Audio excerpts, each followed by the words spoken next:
Our Dwarf Fortress, with its delicate fairy tales, desperate follies, dastardly foes, The Mouse Devil. and damn good fun. What? No!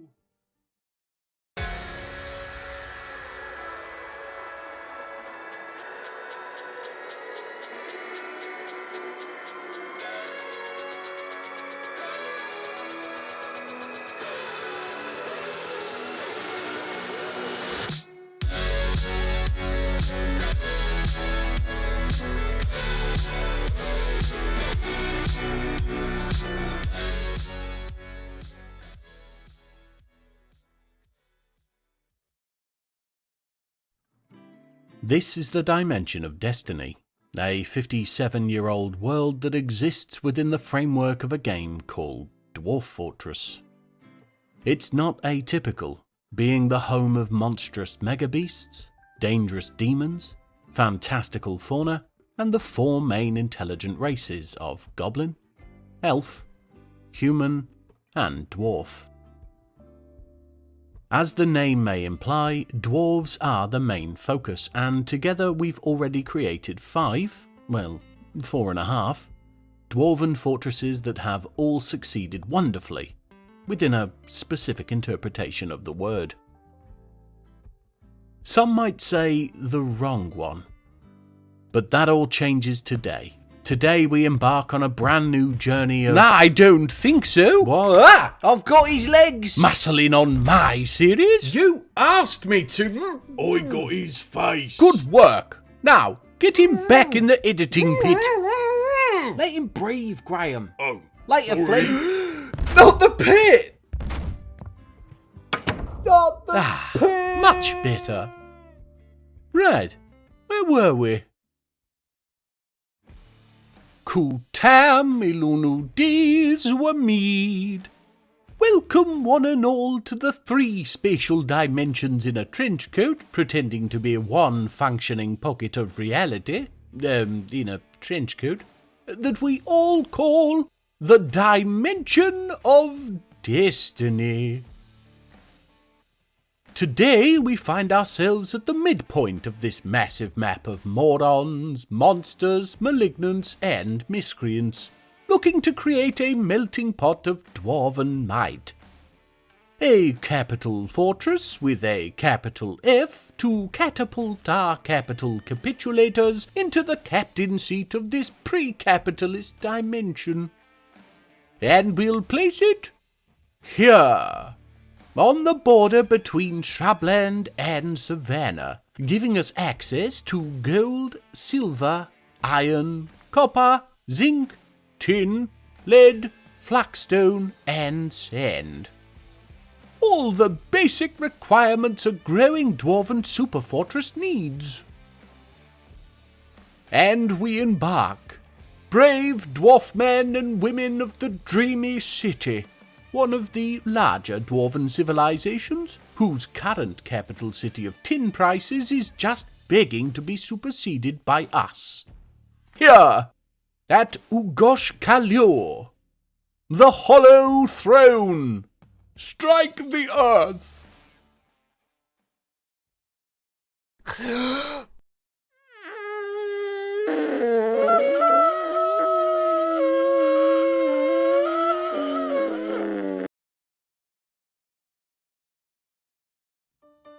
And here we can see our 7 dwarves just finishing up after the ritualistic removal of the front right wagon wheel as a guard against the many misfortunes that can befall a new fortress, such as all dwarves gaining their senses and leaving for home on their functioning mode of transportation. These 7, despite of course being special in their own right, are not in fact important in a fortress sense. They are the vanguard, pioneers of a beautiful new vision that came to them all together in a dream some weeks ago, planted by yours truly. That dream is of course to create our dwarven capital, a jewel in the crown that is the dimension of destiny. but much more than that. With this series, I would like to attempt to utilize all possible dwarven industries. Soap makers, wax workers, glass shapers, gilders, you name it. I want a space dedicated to it with guilds and factions and statues. Well, maybe not for gilders, but yes, everything. This fortress shall be the culmination of everything I have learned so far. A testament to my ability to shape and grow and cultivate. Stop laughing! To build a fully functioning, beauteous metropolis that will be the envy of every civilization on the... I said stop laughing! Oh bums, the traders have arrived and the dwarves have barely had time to unload the wagon. I guess we should meet the new outpost liaison, this 131-year-old trembling sack of joy known as Asmail Paytrax. That explains the bad mood, at least. She's got 2 lovers and disdains knowledge, so there's no point trying to explain to her why it's bad being wasteful. A rather impressive unibrow, though, which isn't surprising given that was the style in tin prices when she was a young 80-year-old. Don't worry, it's probably a wig. On to trade requests, and we're asking for clothing and fish, because it's going to take some time to get a textile industry up, and we've no fish to catch in the murky surface pools. Oh, and to anybody wondering, brays are those big floopy peasant shorts. I requested them so I'd remember to Google it at script writing. Thanks, future me. You're welcome, past me. Tin prices want meat and prepared meals. That would be because of Amos Bastion Silver, and we'll get to that problem individual later. For now, let's just thank Asmail for making the trek here and wish her luck on the return trip. And then to deal with you lot. Somebody throw up a trade depot! Well, with a rushed week of gathering, we managed to thrust a few fistfuls of twigs and leaves into some barrels, and our manager, Rovod Glazejungle, used his understated average persuasion skill to convince the traders that mud is a spice. The result is 280 units of trade goods to spend a small portion of, on hoping for better deals in the future. Now, I know they're just pixelated sprites, but can't you just see the disappointment? Bloody Amos. Oh, we've got some migrants. Only 3. Nil, Bembal, and this dwarf here, Erib Wash Trumpet. Her grandfather had a reputation. 3 is not the number I would have hoped for, and why are they all stood on the edge of the map? Maybe we should have a listen in. Go on, Erib. Go take a look. Okay. I don't like it. Me neither. But remember what she said. Yeah, meat and... Look out! False alarm. You're twitchy. Meat and fish as far as the eye can see. Gold and silver and iron. An unoccupied seat of power. Just waiting to be claimed. The hollow throne. And I still think it's a bedtime story. It's like the ones my mum used to taste. You've got no... I saw he must. Fantastic. So this is the place. Riches await. Brilliant. I'm so bloody thirsty. Wait. We need a plan. And of course this would all be about Amos. I guess we can't wait anymore. Here she is. Amos Bastion Silver, a competent fisher dwarf with a less than steady hand on the tiller of the little boat Sanity. Of all the dwarves affected by my suggestion to come to the Hollow Throne, she was the most compelled. Known now all throughout the dreamy city as that woman who jumps out of dark alleys and shouts meat at you, dwarves are a very literal people, Amos filled the few weeks whilst we prepared with telling anybody who would listen, and a good few people who tried not to, about the hoard of food and wealth to be found in the prairies beyond the common hills. It goes this way sometimes. My godly influence being as powerful as it is, some dwarves are just not capable of beholding me and staying sane. As a dwarf, Amos is not inclined to the abstract, and so with a new burning belief of greatness just within grasp here, she works her craft with all the strength she has. Sadly, she is a fisher dwarf, and as previously mentioned, we have no access to life-holding waters on the surface, so she is at a loss. Though this isn't getting her down, as she is of course not easily depressed. She is cheerless, and if all of this is painting a picture in shades of brown and grey of a paper bag on a stack of unfiled tax forms, well, that wouldn't be far wrong. This mild bout of insanity is the most interesting thing to happen to Amos ever. And the most interesting she's ever been. We can't leave her babbling into the berry bushes, though, so I've decided we're going to expand her horizons with a new vocation. Vermin catcher! We've got a brand new vermin catcher's shop going up outside the workman's dorm and diner, and once some traps have been made, we'll get Amos catching and then training the cute little critters we've seen bouncing around our dwarves' legs. Then here she is at it now. No, those are seeds, Amos. No, those are seeds too. No, nearly, but they do need to be alive. Yes, still seeds. Good me, let's listen in. Nothing in the barrels. Wait, no, there's seeds again. Try down here. Ah! Oh, no, that's dead. Aha! Oh, no, seeds.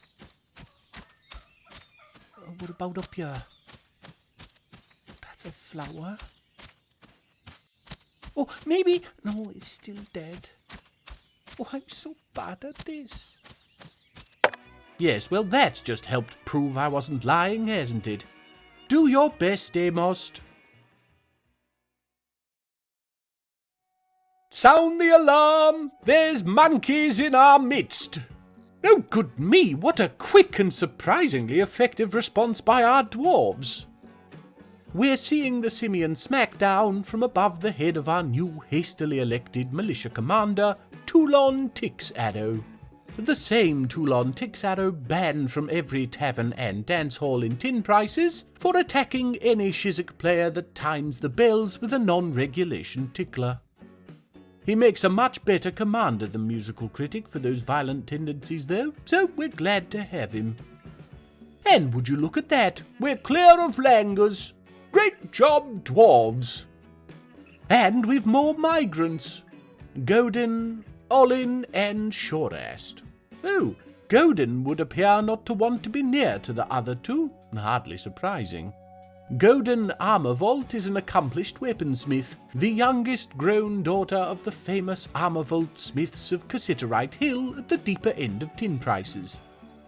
Whereas Shorast was just paid by Godin's family to carry her bags, and Olin was snatched by goblins as a child and grew up different. I think it best I wait until Olin settles in before going into more detail. Don't want to turn you all off him before he has the chance to worm his way into your affections. And I'm sure the three of them won't spend too much longer at the map edge. Hopefully. Well, the langurs made one thing clear. We can't keep storing our things on the ground. So, on top of the dorm and diner, we've now got a multi-story storehouse and a small shack for our turkeys and horses. At the D&D now, you can see the feathery fruits of Amos's labours.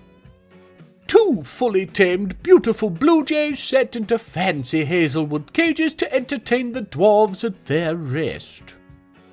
And that's not all. Taking a look in the animal traps in the storehouse, we can see many containing soon-to-be-tamed hedgehogs.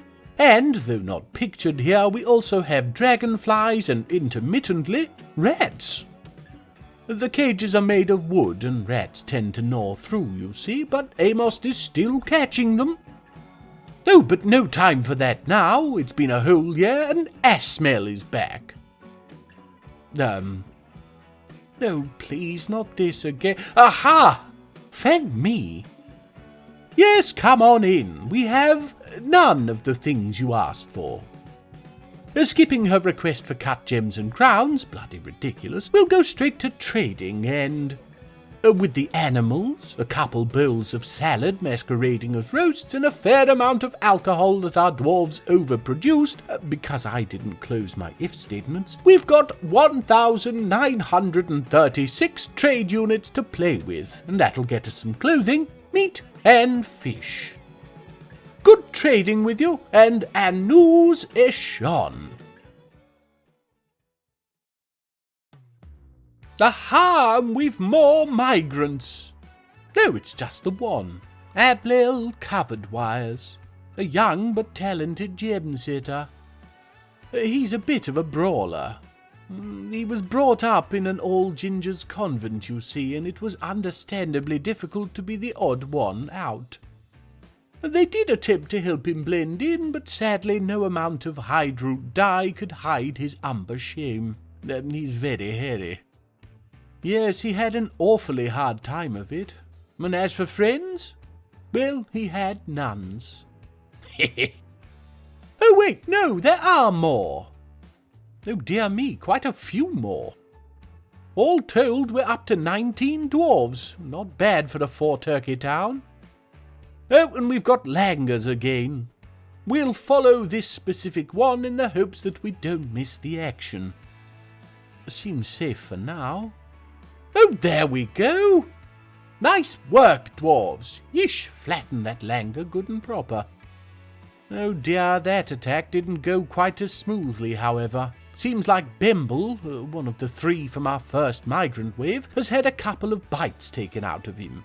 The langer seems to have in fact eaten his entire shirt. Well, that explains the poor mood then. I don't know anybody that enjoys being stripped and chewed by a troop of simian assailants. Well, okay, bomb wreck bristle rasped. But I have it on good authority that it was less appealing as a reality. I wish I hadn't said peeling. And here's the damage report. Right upper arm cut open. Right upper arm dented, along with the left lower arm. And not the best news in a fortress with no hospital and no potable water. Get some beds ready. I have an idea.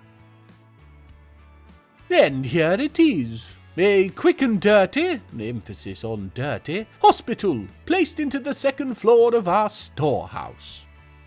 Sometimes I shock myself with my ingenuity. Now, yes, we're still waiting on water to clean wounds, but if he gets thirsty, there's nothing wrong with his legs, so he can go down to the D&D.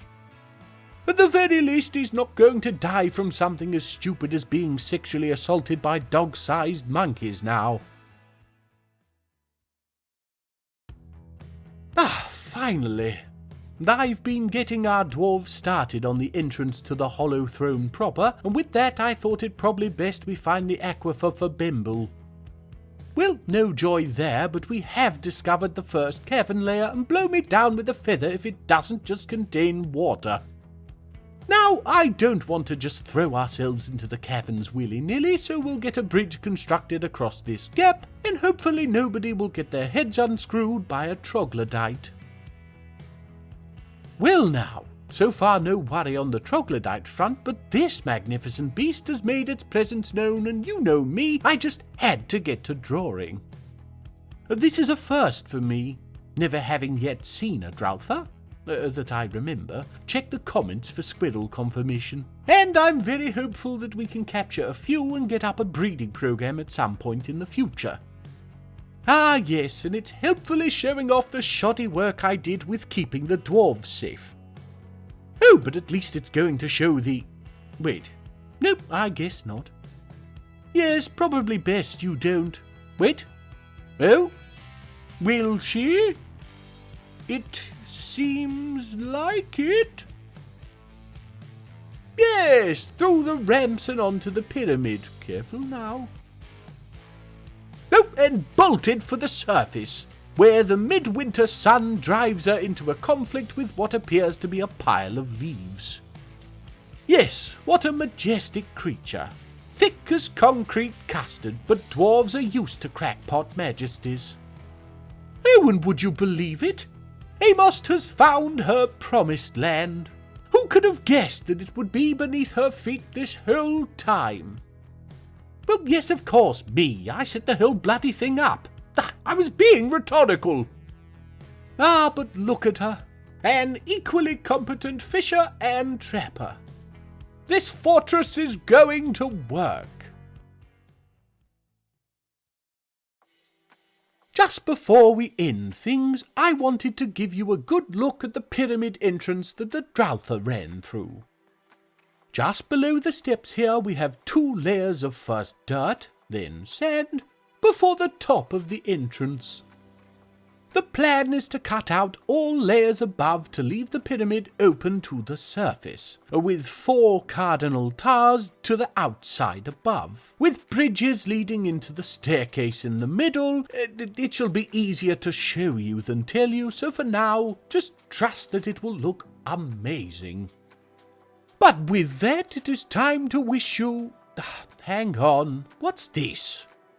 Oh my me! Ablail, our unfortunate brunette, and Godin, our prim and proper heiress, have just gotten married. Well now, this explains everything. The Armorvolt family have long been vocal supporters of the Carrot Top Convent with its Sisters of the Copper Habit, and Godin and Ablail must have met and fallen in love during the community outreach programs. They couldn't own up to it at tin prices. Godin's family would never allow it, and technically Ablail was a male celibate woman, so the only option left to them was to elope.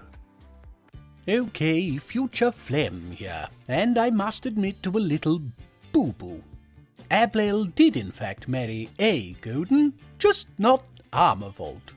I'm afraid I got a little too excited at the prospect of such juicy gossip, and jumped to conclusions. The Godin he actually married, Godin Lobsternets, came in with him in the same migrant wave, and was in fact the doctor he frequented to repair the damage from his nun-inflicted injuries. I figured you'd all enjoy laughing at my mistake, so I left it in. We're better than that new crazy frontier of hope and dreams, that whisper on the wind, of the hollow throne. Well, I'm running this show, so probably bloody anyway, but I still wish you two the best of luck and can at the very least promise you this perfect time right now shall never be marred. Oh damn, did Bemble just die? Well, that's not on me. You decided to have your wedding in the hospital.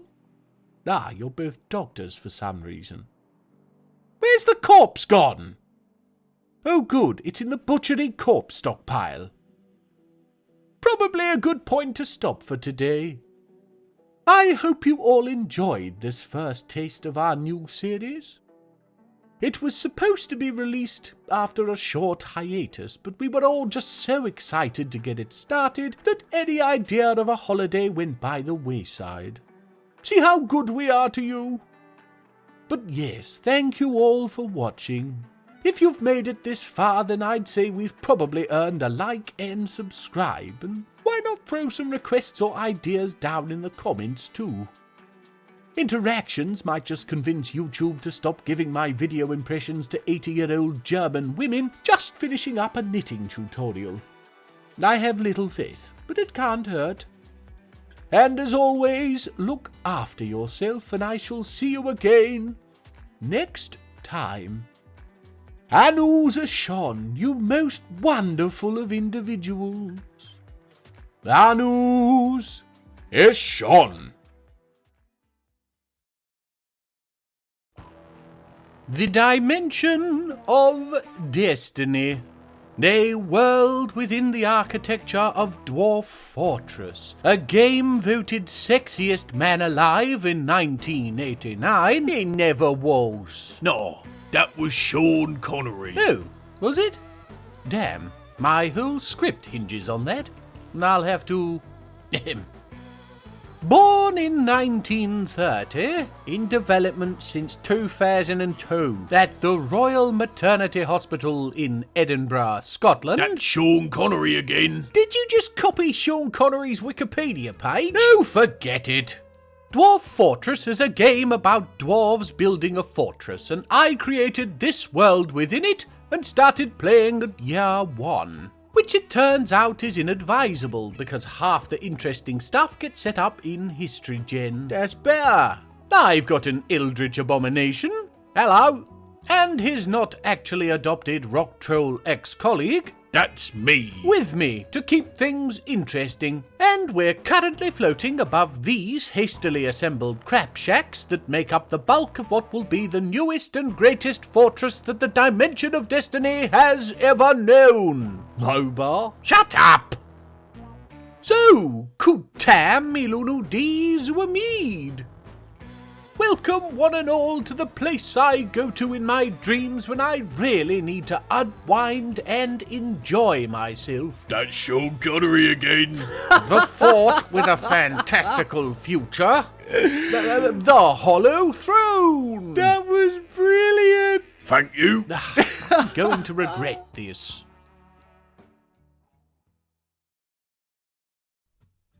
The first order of business is to show that we did properly inter dear old Bemble into this admittedly rather hastily excavated double-sided tomb.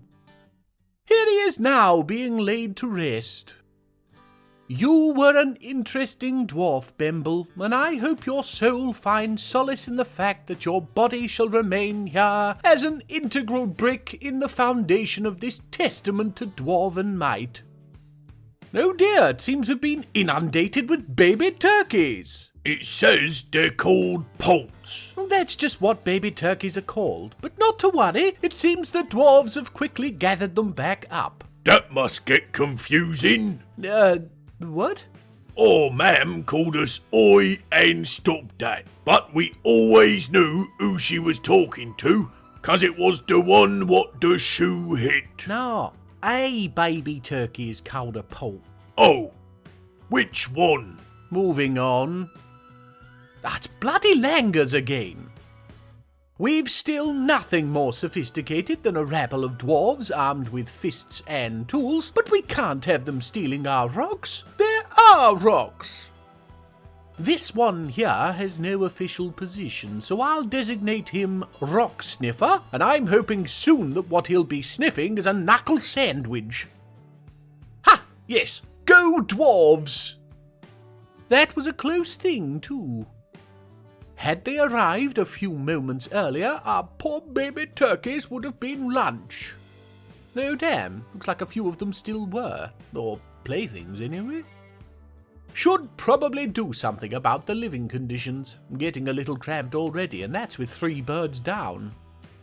That'll have to wait until we've got living conditions sorted for the dwarves, though. They take priority. Talking of dwarves, here come some more now. So far, just Imush Bodice Organ and Tobal Silvery Lance. You what? What? That's their names. Look, this is a kid-friendly channel. We can't be talking about mashing organs and being very launched. Silvery Lanced. What? Does he come in second? It's not fun. There's more of them now. Thank you, Gainsborough. Staying focused on the task at hand. There's Atia Armor Point, Assen Clashes Castle, Nil Raced Ikes, Reg Vice Treaty, and, Mebzath Mountain Sack. Cool. That would be a big sack. Yes, it would, Gainsborough. A big sack. Yes, it would.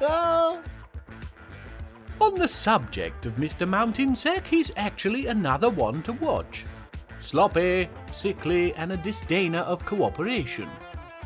He does, however, have a high social awareness and a good memory. These traits made him invaluable at the Red Hermit Crab Man in tin prices. Starting as a lowly fish dissector, he soon found himself raised to the position of manager of the establishment through the simple expedient of being highly aware of the social embarrassment that could be had for the owner should his wife find out about his mistress. He only saw her once, but Mebzoth never forgets a face. As for the woodworking skill, well, he whittles now. Ooh, our first strange mood. Zalban Bannerlorded, one of our newer dwarves, is an accomplished armoursmith, and we don't currently have any forges or metalsmithing workshops up. So she's gone to kick flowers in the north to release some of the creative tensions. You hope, at least.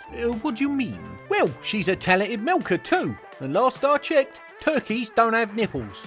Whilst this is true, I'm afraid there is no such thing as artifact dairy products. That's dumb. I'd be pretty impressed if you showed me a chunk of turkey cheese. Yes, well, she's not going to be doing that. I'll get the workshops up and we'll give her time. Then lock the door to the animals. While we wait, I thought we could take a look at the hospital I've been setting up down in the Hollow Throne proper. Nothing too huge right now, but there's space to branch out. As per our plan, I hope to have the doctors eventually all reside in and around the hospital. But for now, we just have the hospital beds, traction bench and table, the well, and a small office for the chief medical dwarf. Currently, Ashtan Canyon Buds. It's not impressive now, but just you wait. Oh, and Zalban is done. She has created Nentuk Torir, the Withered Voids, an iron helm that she's gifting to the Call of Kings, which is us. It's an iron helm. It has an image of oval-cut gems in iron on it, and that's it. The name is a play on the Hollow Throne, speaking to the withering of the void of power as we begin filling it with potential. With a calling of kings. Good, no? Well, anyway, it's currently the best armour we have in the fortress, so I'll be giving it to our militia commander, Toulon Tixadow. That'll bear the brunt of any Bont's beelining bonk and keep his brains boxed in bone rather than bubbling from his bogey burrows. And talking of disgusting imagery, look at this hideous monstrosity! I was taking stock of the creatures in the caverns and came upon this horrible skinless sausage with legs. It's an elm. As I'm wont to do, I decided to put pen to paper. Well, electronic pen to tablet screen, and doodled the slimy sod. Before you say anything, no, the feet are not wrong.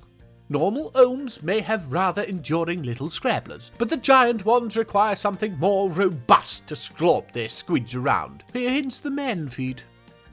I, for one, am glad things like this exist, though. They make me feel less bad about my own abominations. Aha! The humans are here to trade, and they come offering a riddle, or I suppose possibly a philosophical conundrum. Are unions gravel? I think I'll pass this to the trumpet sounds rock expert. So, Gainsborough, are unions gravel? No. Well, that about does it then. Solid negative from somebody who should know. Unless, of course, the question is, are unions like unto gravel? As in, are they granular in nature? Graham? No. Yes, suppose I never seen a union in a bag at a builder's merchant's neither. Yes, well, anyway, I'm going to get trading now. Not sure we have much that I don't want saving for the dwarven caravans, but we'll see. And no, nothing too substantial. A few more units of food and drink. Couldn't really afford any metals to melt down, and all the clothing is made for people with more space between joints and extremities. Now we know we'll be getting the visits, we can be better prepared for next year. I mean, we won't be, but the opportunity will be there. Oh, we've had another migrant wave, but the little blighters snuck in while I wasn't looking, so I was only able to catch Arst Arrow Polish. Oh, come on! Oh, shut up! Anyway, I've decided to follow him down into the new tavern. This is the Saffron of Inking. It has a dormitory to the north, which our dwarves are needing to make use of due to the lack of bedrooms currently. A performance and dance hall to the east, with view of the hospital well, dwarves love buckets, and walls smoothed ready for slits to the caverns. A dining area to the west, which we shall fill with tables and chairs, and both sides have access to food and drink from the shared stockpile, so nobody shall want for refreshment. To the south is a small area I haven't devised a use for, attached to which are a bedroom for the tavern keeper and stairs to the floor below, where you will see we have set up the food and drink production of the Ford. As with the hospital, everything is a little cramped right now, but there's room to grow into the caverns, and before long we'll have all our precious little cooks and brewers working and living together in perfect harmony. Oh look, and they're already singing. And here's our outpost liaison again. Asmel Padrax. That's an actual name? Yes, it means merchant in the dwarven tongue. Feces in the dwarven nose, more like. Don't be crass. Anyway, she's here for a meeting with Unib, and once she can be convinced to do so without a wall in the way, we can get to trade requests. There we go. We want gold and silver. Now we're making artifacts especially. Tin prices wants quivers and blocks. No. Anyway, Miss Padrax, thank you for your work as usual, and mind how you go across the common hills to home.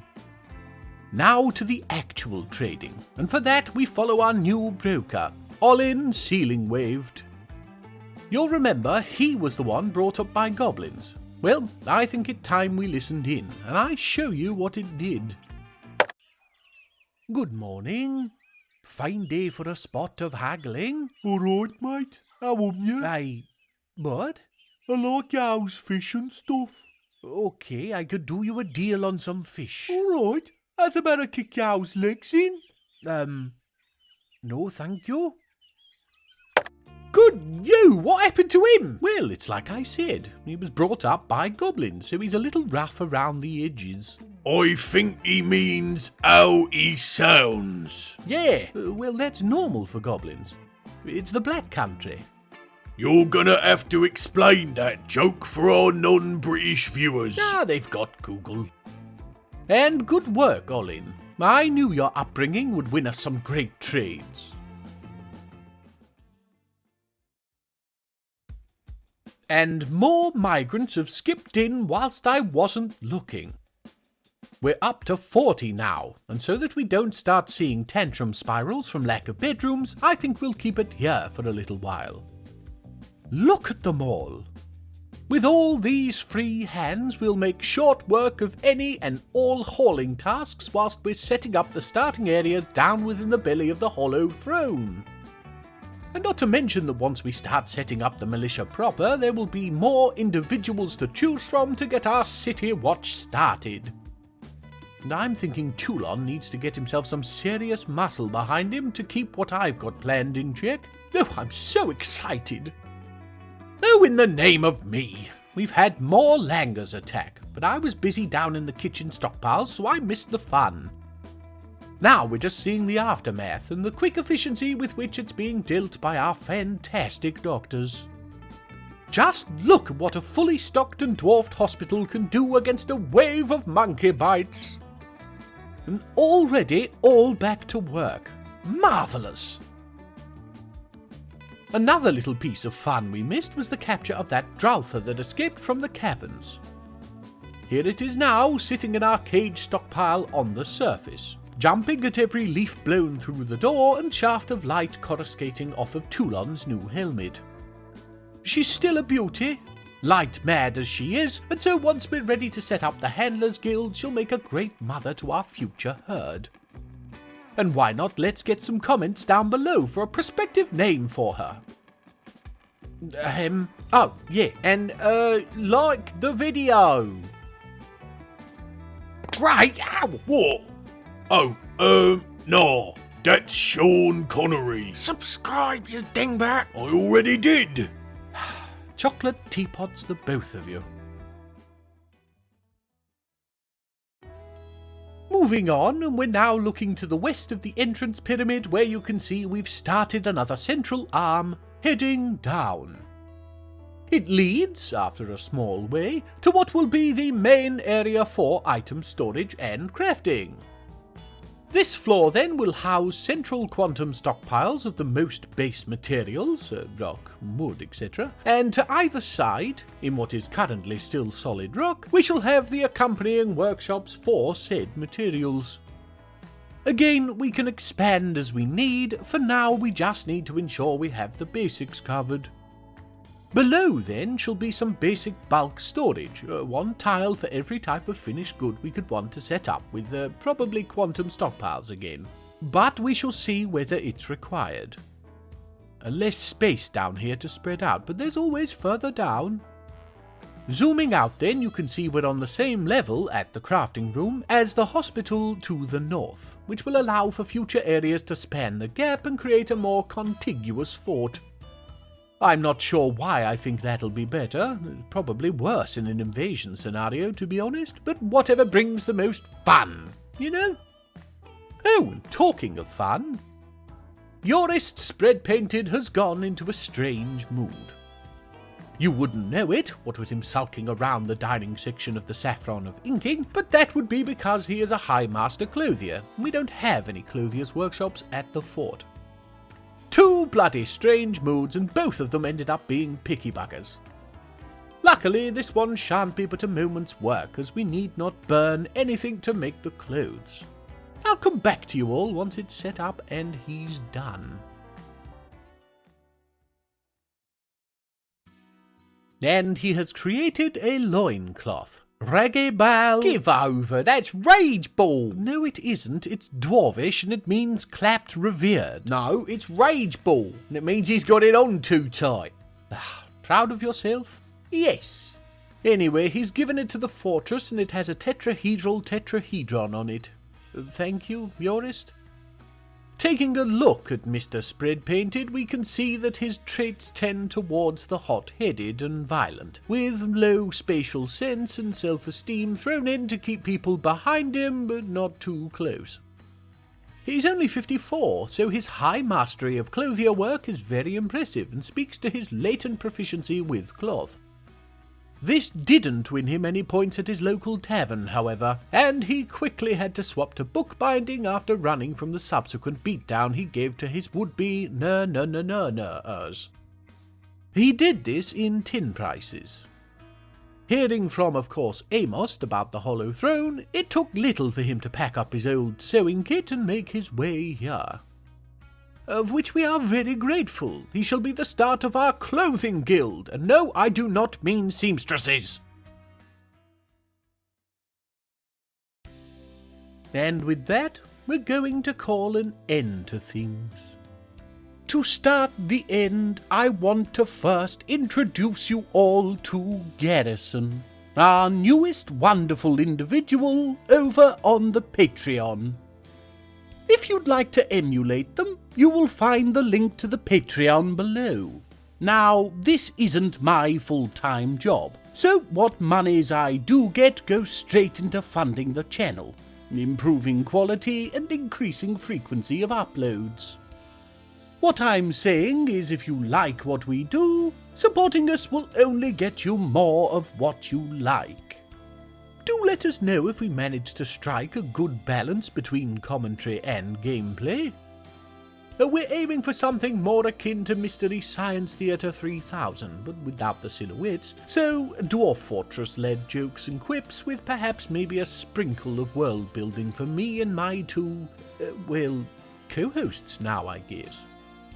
But yes, that's all for today. If you made it this far, then why not give a like? Maybe subscribe if you haven't, and make sure to look after yourself so we can see you all again next time. Anu Zeshon, you most wonderful of individuals. Anus Eshon. Cool tam ilunu dees were mead. Welcome one and all to the #1 holiday destination for grey langers this side of the passionate swamp. Here, with all the knick-knacks they can knack-nick, snick-snacks they can snag-snick, and brick-bracks they can brack-prick. What is this? I wrote that bit. Whoa, I ran out of rhymes. It's a script for a YouTube episode. It doesn't need to rhyme. I like it. It sounds multifaceted and fancy. What? Brick-bracks? Brack isn't even a word. Yes, it is.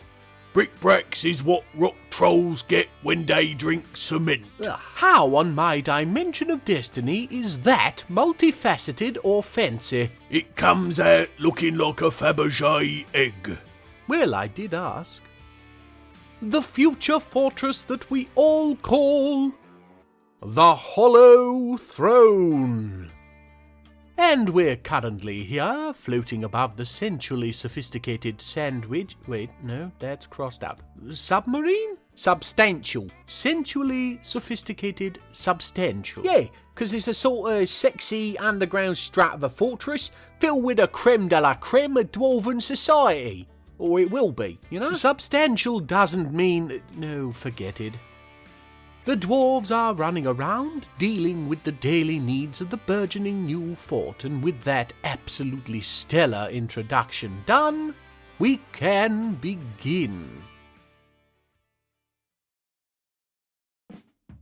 And it's with a surprise visit from the Knife Ears, following May Ye Metalbud as he walks his horse in.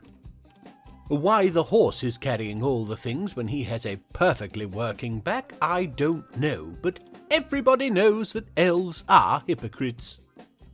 Oh, and no time to get the vegan spread out. Rimtar Barwhip, spouse to Edem Clinchfloor, and mummy to Moses Walkrag, her kid, has gone into a strange mood. She's a novice weaver, herbalist, and stonecrafter, and she's claimed a crafts dwarf workshop, so I'm expecting a wicker trunk for the mortar and pestle set that we don't have, or a mug with a goat on it. Though she is something of a helmet snake in the cave moss, so maybe she'll surprise us. We'll leave her to it. And back to these damnable elves. Everybody bring up the bilberry-filled rock pots and any prepared meals untainted by animal flesh. My one piece of happiness here is how jumpy the lanky sods are going to be when they hear Olin speak. And just as we're preparing to actually trade, once the elves could be coaxed from behind their horses, Rimtar completed her artifact, and it's a crown!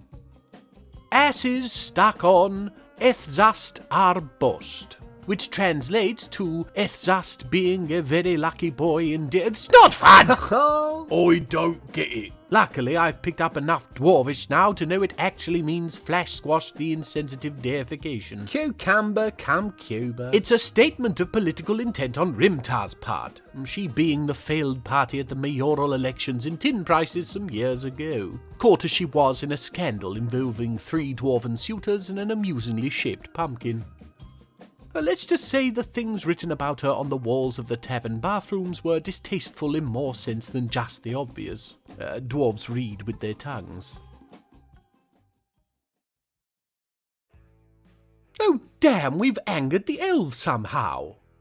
I see your low race, is that a height joke? Still revels in death.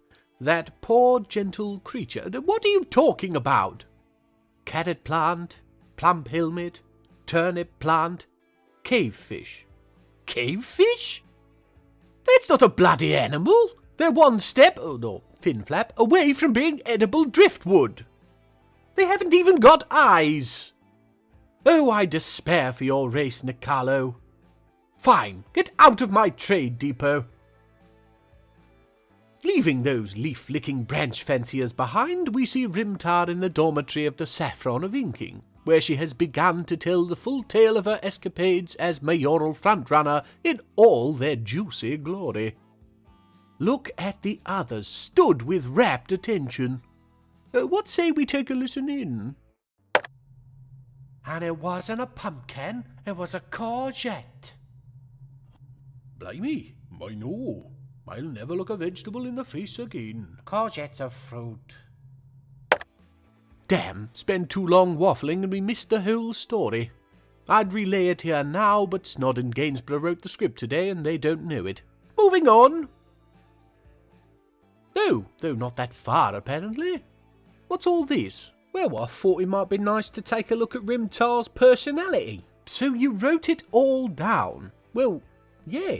How else were you not to read it? This is like when I asked you to water my plants. Now, to be fair, that was Graham's fault. What?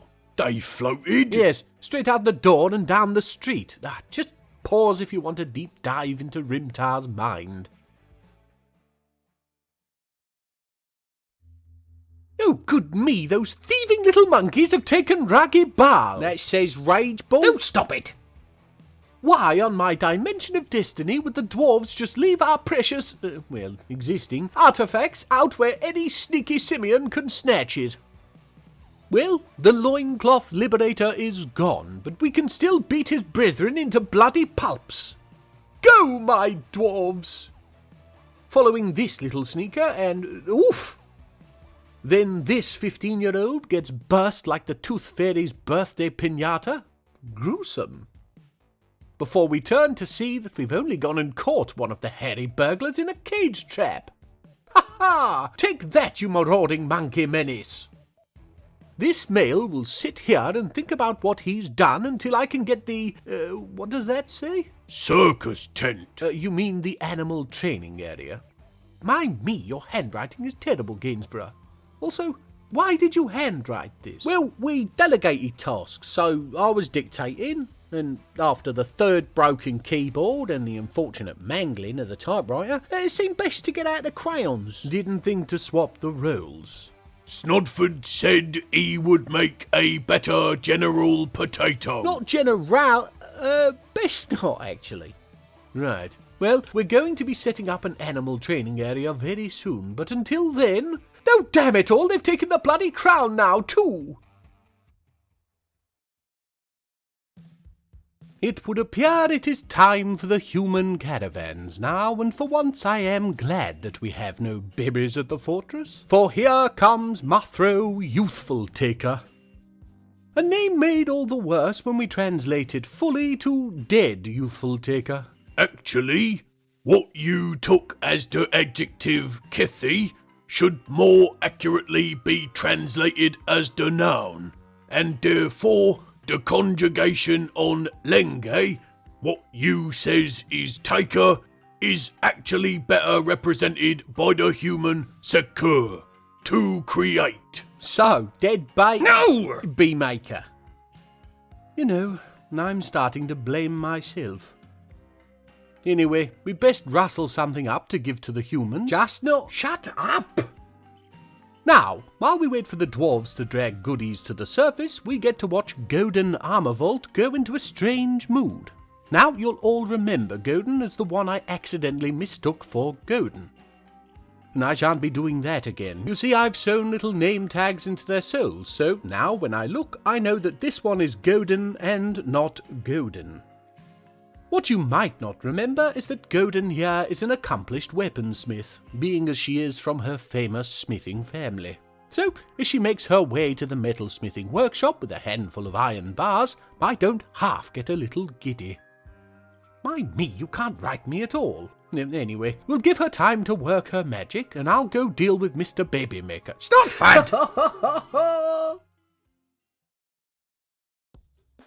Then she's created an iron mace. Oran Sheked, Rod Carnal. Didn't have to do nothing. Don't be base. Carnal in this case just means relating to the physical, like a guttural war cry to stoke the hearts of dwarves. Well, I think both would do the trick. Anyway, it's a simple piece, encircled with bands of grey langerbone, which is just delightful given their recent antics. It also menaces with spikes of iron, making this a morning star, which makes little difference but is interesting to note. Oh, and it's got an image of an artifact on it. Throat Trail, the admired builders. What was it you was saying about which kind of colonel he was? For any not in the know, this artifact silk shirt was created in Mirrorgleam, a fortress I created far to the frozen south for those dwarves in the dimension of destiny with undesirable traits. They was all bonkers. Yes. How come he's allowed to say that stuff? What? No, Snotford. Moving on from that, here you can see the whole fortress has turned out for the annual summer fruit picking. Yes, it's a month of scorchingly beautiful days beneath the boughs of our varied wild fruit trees that all dwarves, not currently inflicted with cabin sickness, can enjoy. Now I know what you're thinking, and yes, Snodford is single and also available for birthday parties. Why is this in here? I am lonely and poor. Call me, ladies. Me, that's sad. Whoa, what a catch. Thanks, Graham. Back to the dwarves. I know what you're thinking, and no, I didn't just set everybody to plant gathering while the elves were here, then forget all about it, and now there's a queue for the single stepladder in the fort. How dare you? It's that time of year again. Time to welcome back everybody's favourite dwarf, Teenage Boys Room. Meaning, of course, Asmel, and I would be thoroughly against that Snodford joke were it not for its accuracy. Anyway, our outpost liaison is on her way down into the fortress to find Unib, which I will never understand, as if she were just to wait in the tavern, he'd find her eventually. Probably best we just skip to her finding him. Here we are. No, your eyes do not deceive you. Asmel is squatting over a bucket, watching Unib sleep. Oh, too uncomfortable were you, Asmel? Well, that makes two of us. I'm starting to think I missed a few miscreants when I set up Mirrorgleam, you know? Oh, not back to the bucket. Oh, he's awake and has bolted for the door. Not sure I blame him. But Asmel is in hot pursuit. For my own sanity, I'm going to chalk this one up to impatience and not look any deeper. We'll skip over trade requests. And skip on down to the entrance pyramid to show off the fact that we've completed all 4 cardinal ramps. And if we follow the western one, it snakes its way down into the first cavern lair, which you can see we've now tamed a large portion of. We've done this with 4 main walls. One to the north, with access airlock that I've not quite finished completing yet. That surely won't be forgotten about and cause issues later. Next is the western wall, which is actually technically 2 walls, with again access, though for some reason this time no plan for airlock. Must fix that. Then the eastern wall, with no access because most dwarves can't swim. And then a southern wall that I won't show yet because we've got some interesting things due to happen down there that I don't yet wish to spoil. As you may have guessed, this is all going to be pasture, and more generally an animal-related area, where some of our most important guilds, including animal trainers, butchers and leatherworkers, will reside. I can't wait!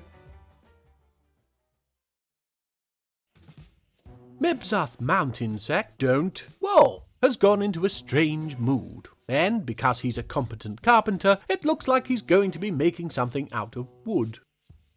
As it's all dwarves here, I don't know that what he's making will be of any use to anyone. Maybe a fancy crutch of some kind? Anyway, we'll afford him the same opportunity of any other strange mood dwarf and come back when he's done. And he's created a fungi wood chair he's named Teltan, the most tick. And that's tick as in what clocks do, not tick as in what do Lyme disease.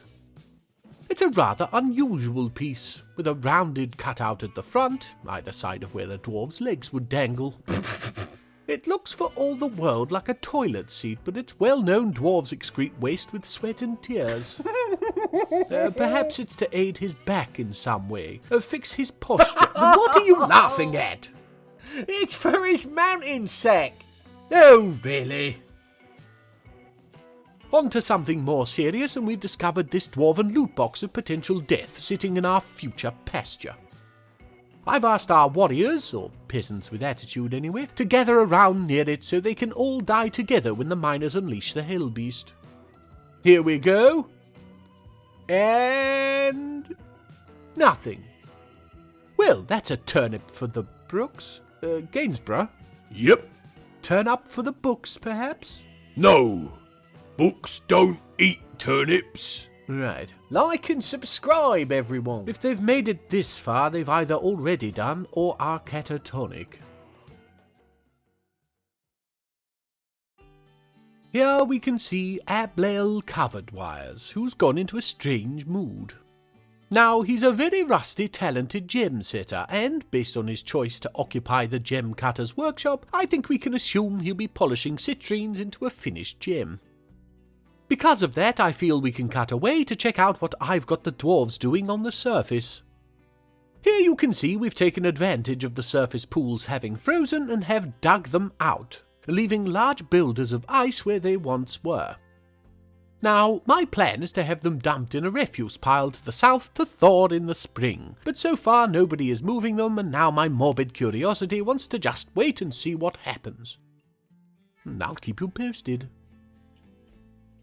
Ablail's still polishing, so now we'll take a look at the cavern's southern wall that I teased earlier.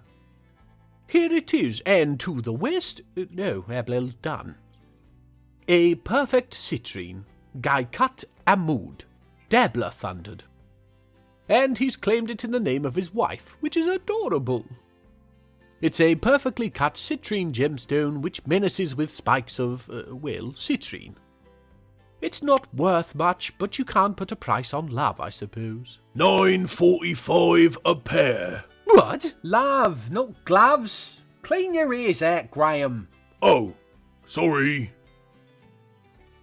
Back to the cavern's southern wall. To the west you can see what will be our main animal training area.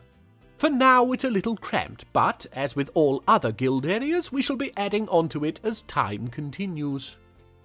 For right now, it's just important to get spaces in place.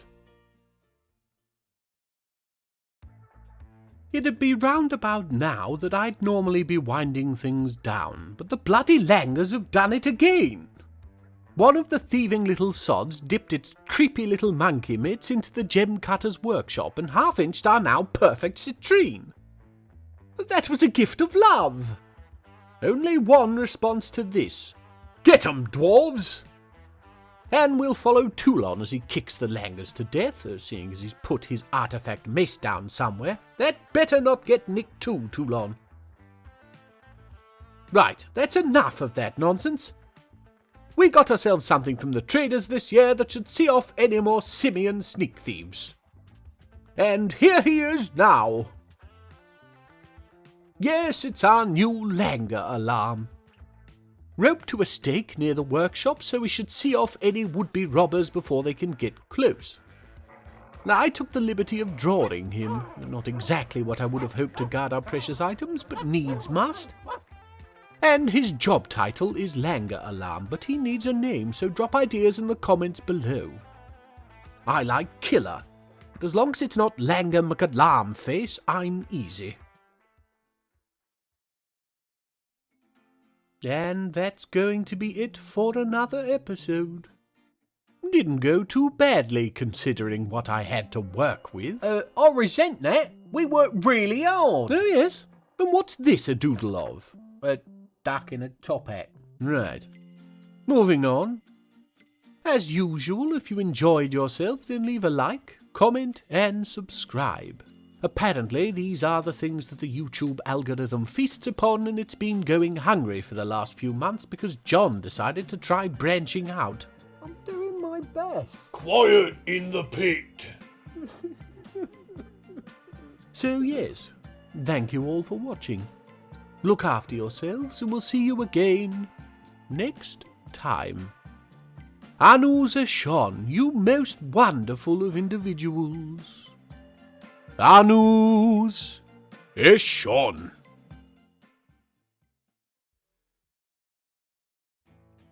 Kutam ilunu diz wamid. Welcome one and all to the most monkey-proof fortress since that one with a moat made of bananas and peanut butter, with protection just a little less effective than writing "no langers" on a tree at the map edge, that we all call the Holler... Oh damn, there's a caravan. Bloody interruptions. Didn't you record this? You'll break the illusion. Oh me, it's the elves!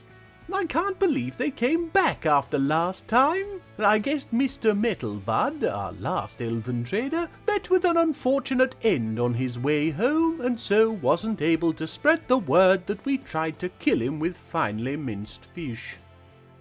Ah, and Thethel here is finding a distinct lack of trade depot.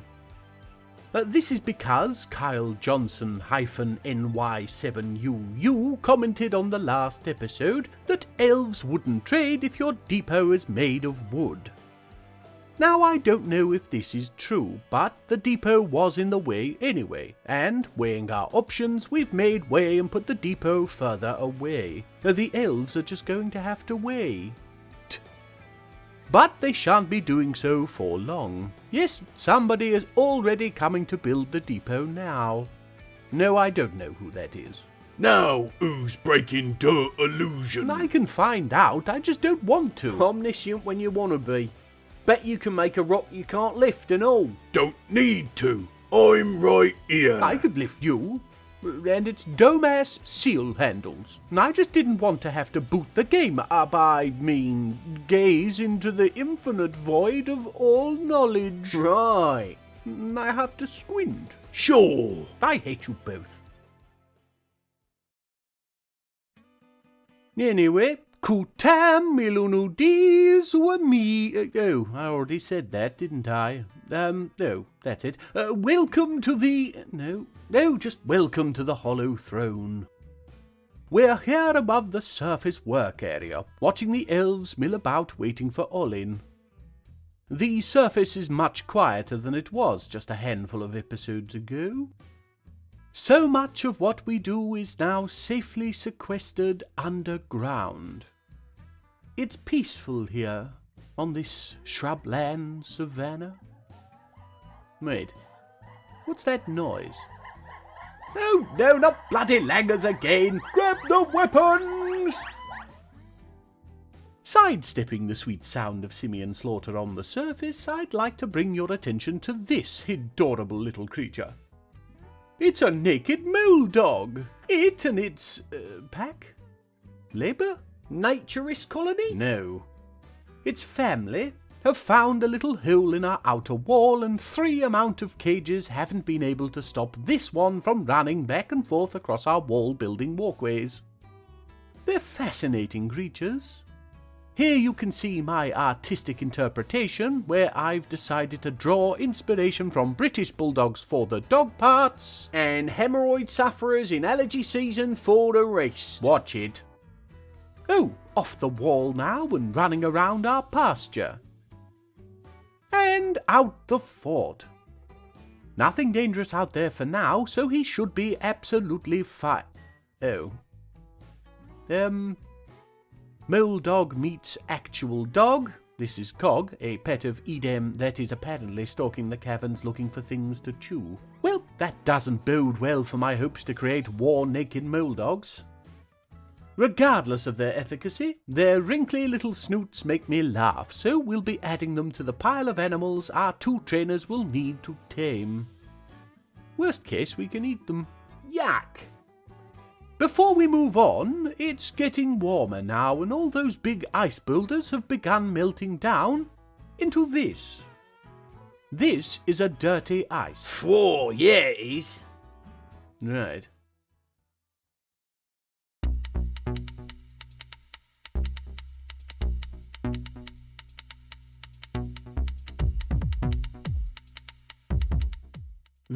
My wireless keyboard died just as I was naming it Beast Ib has come. And damn it all, we're not ready for a beast yet. Our warriors are 10 of the most just happen to be available dwarves that could ever be picked to battle a monster. Oh no, it killed Cog! Ha! Cog the dog. Just got it. I burrowed all the dwarves as fast as I could, and now it's time to send the warriors into the fray. We'll follow our fearless militia commander, Toulon Tixarrow. And why not let's listen in? We can hear his war cry. Oh, dearie me, I think I left the oven on. Excuse me, kitchen emergency. Toulon! Snod damn it, now we're going to miss the action. Yes, it's already dead. Now we're stuck with the combat log for our excitement. And it would seem fear of poisonous bites had inspired our fighters to show how deadly their own bites could be. They were biting down just for the grip by the looks of it, and using the freedom this afforded their hands to pummel the thing to death. It got a good bite in on our manager Rovod, but that didn't stop the barrage of bites and punches finally bringing it down. Poor Ib. Ain't that a thing you made to make it look like the neighbour's dog died of anemia? Shut up! The injured parties are now being laid to rest. Not dead, I mean in the hospital. Rovod seems okay. I guess the poisonous bite wasn't all that bad. And Domas is here too. Or what's left of him. Ha! Get it? Because his right hand is... Oh, forget it. Following on from that excitement, we see that Edem Clinchflaw has gone into a strange mood.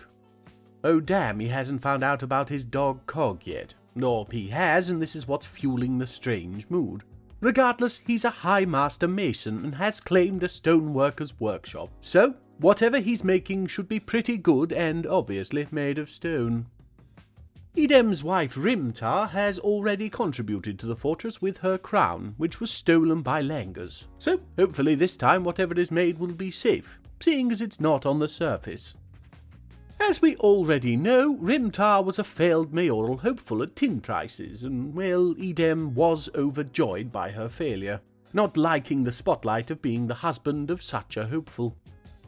Now, I'm not going so far as to say the rumour about the pumpkin was his doing, but I can tell you he's a dab hand with a stone chisel. Let's give him a minute. And he has created a table. Isos Farash Tithleth Nash S. Dale Creed's The Rumoured Lilac.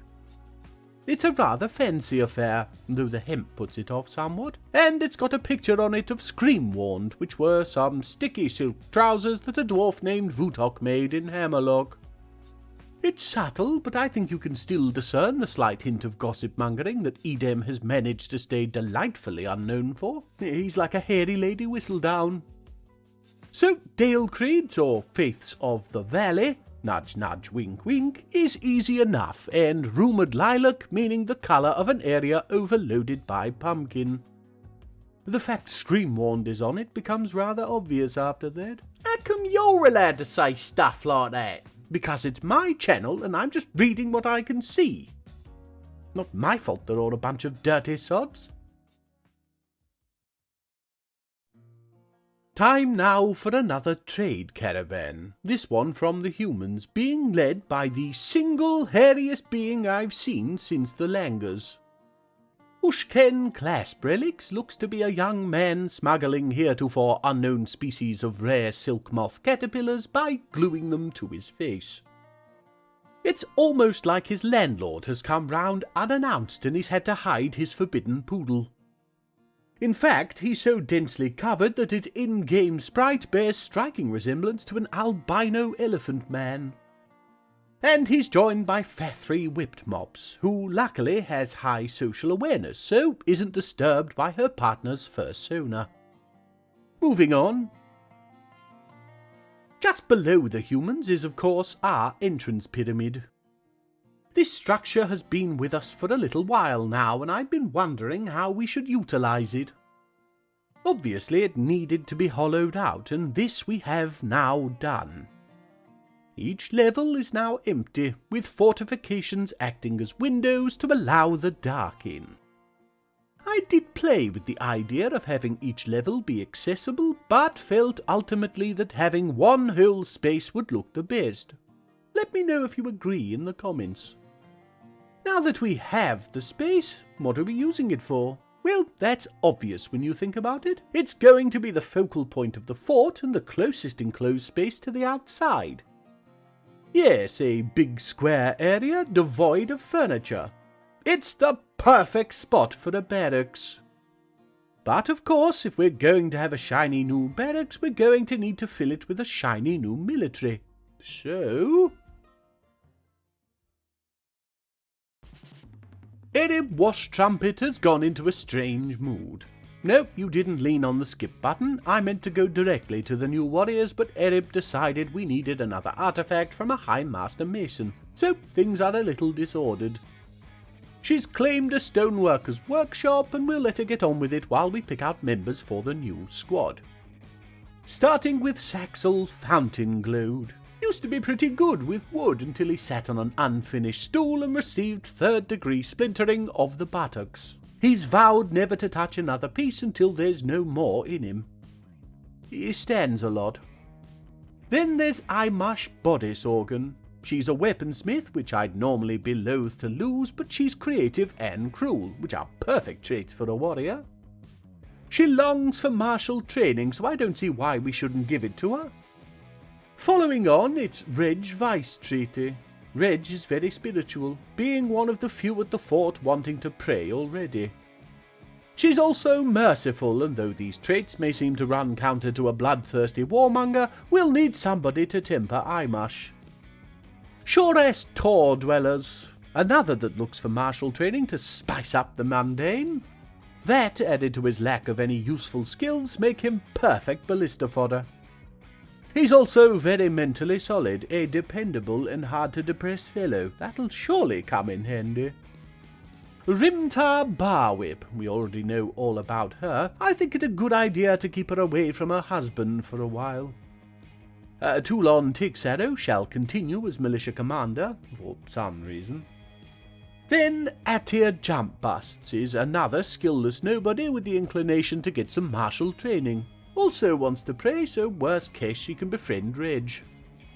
Vutok Boardbridge is number 8, an agile fight avoider. Didn't see that till just now, but he wants martial training, so maybe he means verbal ones. Doran Sackfang, which is either the coolest or dumbest name I've ever heard. Yeah, it's both. Yeah. Already has some training, so that's a no-brainer. And finally, Alath Bolted-Owned, which, for the keen-sighted, does in fact mean his name is Bolted-Owned.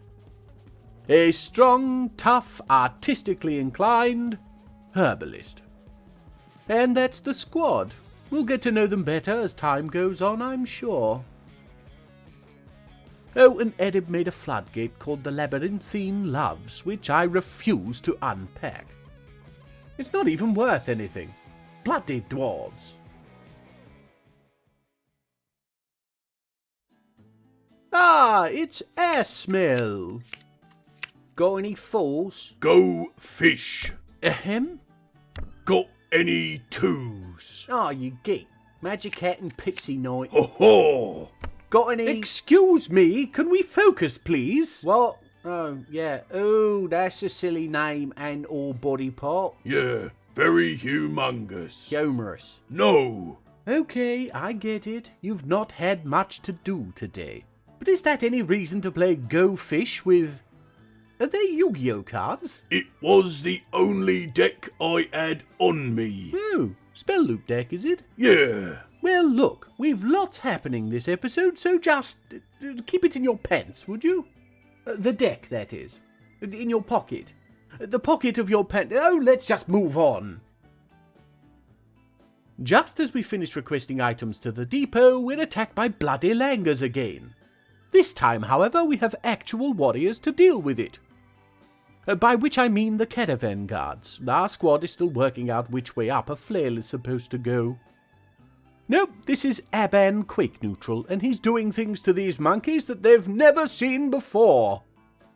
That is, clanking around in full armour after them. Too slow to be effective. At least our engineers and farmers met fist to flesh. Is this what we can expect? Our watchman will be absolutely on brand then. At least it's only langers. Ah.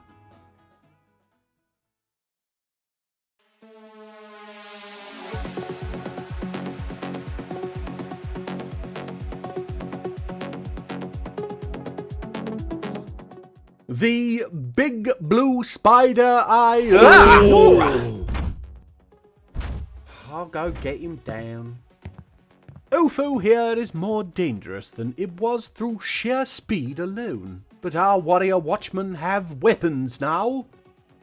And here they are, Oh, it's dead already. Damn, looks like an injury occurred though. No, more than one. See, this is what happens when you don't have any armor, trading speed for safety. But look at our doctors go. I think this is the first time I've had a fully furnished hospital staffed with dedicated doctors. No needing to finish up making tables or picking plump helmets, just get the call to action and bam, off their backsides in the saffron of inking and up to the brass sanctuary. That's the name of the hospital. Everyone gone now except for Ablel, who is pretty badly banged up, and no wonder, he isn't even part of the squads. And must have got caught up in the excitement. That tree's never gonna be the same again. Has it gone? Yes, it's gone. And I really thought we'd gotten past this after the sandwich incident. Sandwich was my special little guy. It was female. I knew he would never hurt me. I had to deal with a sequel baiting hidden eggs. He was an angel. He stole my bed. Yeah, he loved his Uncle Snod. Right, well, anyway, even Ablel is healed now, so we can move on.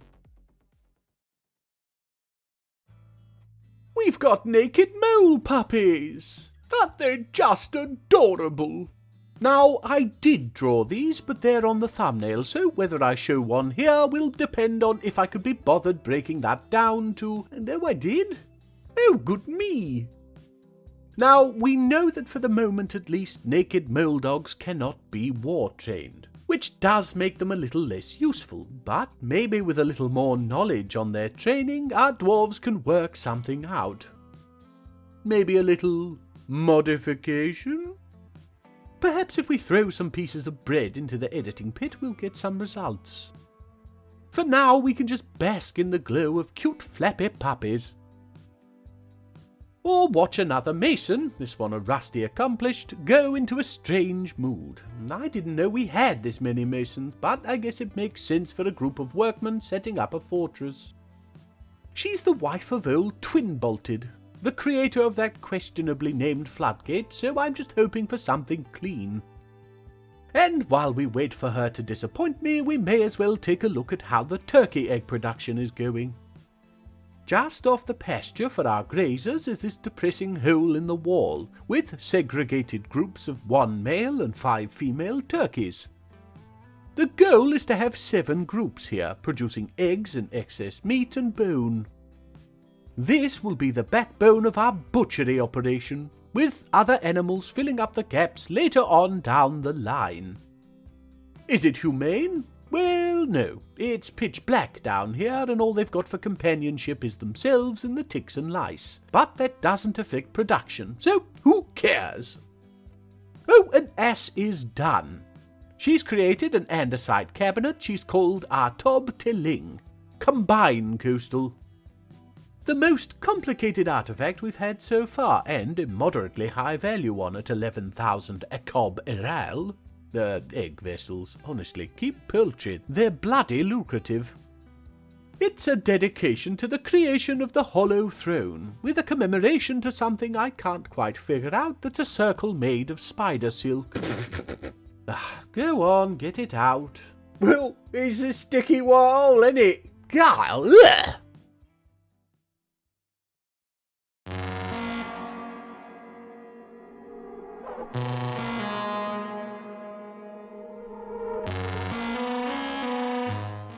The attempt at animation that didn't go too badly, but certainly taught me more about how not to do things in the future. Beast, and your Rebra has come.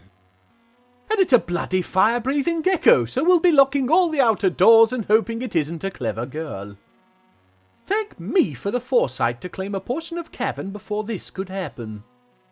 I wanted to face all beasts as they came, but this one will need to be dealt with by volleys of bolts from the new and improved Marks dwarves in the latest patch, I think. That, or it runs rampant for a bit, then sods off. That's how it always went at Hammerlock. But anyway, that's going to just about do it for this episode. Bit of a longer one if the script is anything to go by, but I just couldn't stop playing. I swear I fall more in love with this crazy game every time I touch it. Such good fun! If you enjoyed yourselves, please don't forget to like, comment and subscribe. Anybody who adds, "and the ostrich stole the hat," to their comment will all know you made it to the end. Wear it like a badge of honor. But anyway, thank you for watching. Look after yourself, and we'll see you all again next time.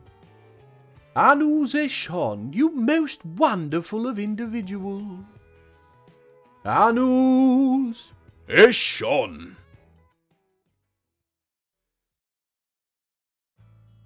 Kutam ilunu dees were mead. Welcome one and all to the dream you had the other night after you ate all that cheese for supper. Yes, the one with the burning rhinoceros and all the rings of little dancing skeletons that we all call the Hollow Throne. And we're here above the saffron of inking, known colloquially by the dwarves as the Dying Wish. D-Y-E-I-N-G. I told you that only works written down. I literally spelt it out. I still don't get it. Well, saffron isn't orangey yellow and ink is like dye. And... Oh yeah, explain the joke. That's a famously incredible comedic move. That colour doesn't exist as a dye in Dwarf Fortress. Grey, as far as I know. Oh, qualifier. Brilliant. No, enough of this. That'll teach you. Snod, your tail is so fluffy. Wait, can I go? Yes, go nuts. Both of you. Whee! Now we can get back to dealing with our flaming gecko problem. By not dealing with it. Thank me for locked doors. On to actual fortress matters now, and you can see we found a place to set up our textile production proper. Now, I say proper. With what I have planned, we're going to be needing much more than a handful of workshops. That single dyer's workshop won't do when we've got things in full swing, for example. But for now, while we're still working out the guild spaces, this will do nicely.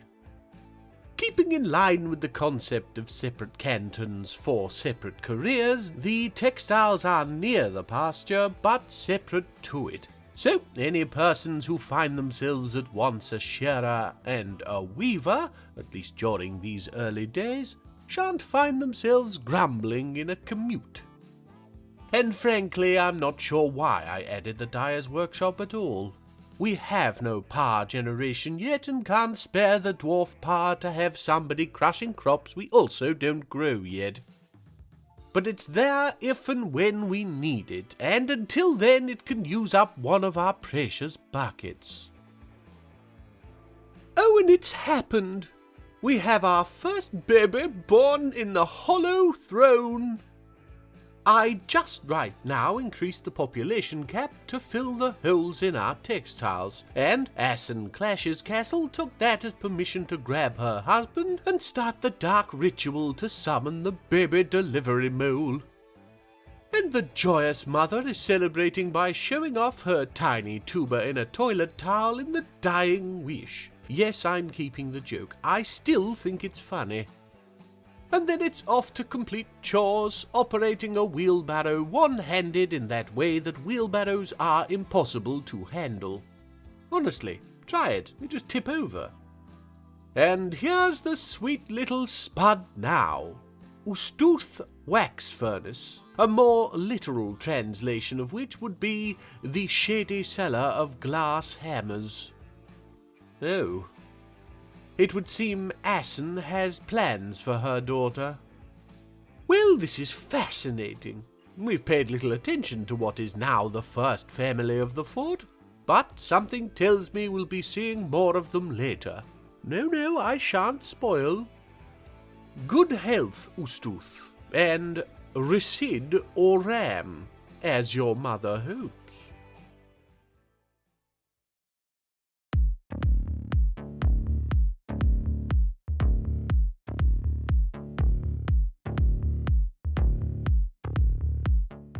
The next time I draw a mineral beast, I'm going to obscure it within a snowstorm. Beast Oda Nakate Rania has come.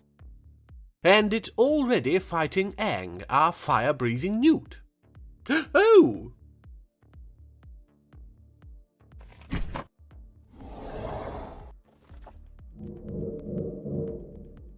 Wow! Look at all that time I spent on that! Days of it! Just amazing! And the beasts are still at it. Impressive that it's gone on this long and Ang hasn't used any fire. That looks to be about it for our fire opal beast. Turns out fighting fire with fire only works if the fire is fire and not fire.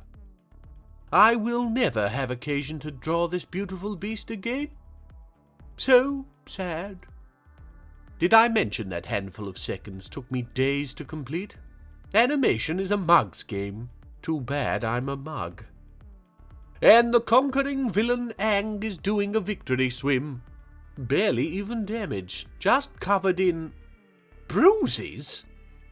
He's melted his own entire body off down to the skeleton. What has he bruised? His left rear leg's pride? Bloody nonsense. I guess melting fat is easier than melting muscle, but it's still stupid. And bizarrely delicious sounding. Is Gecko edible? Hey, Snot... No, he's a squirrel, isn't he? Ah, well. Moving on. And feather me down with a blow, it's the elves.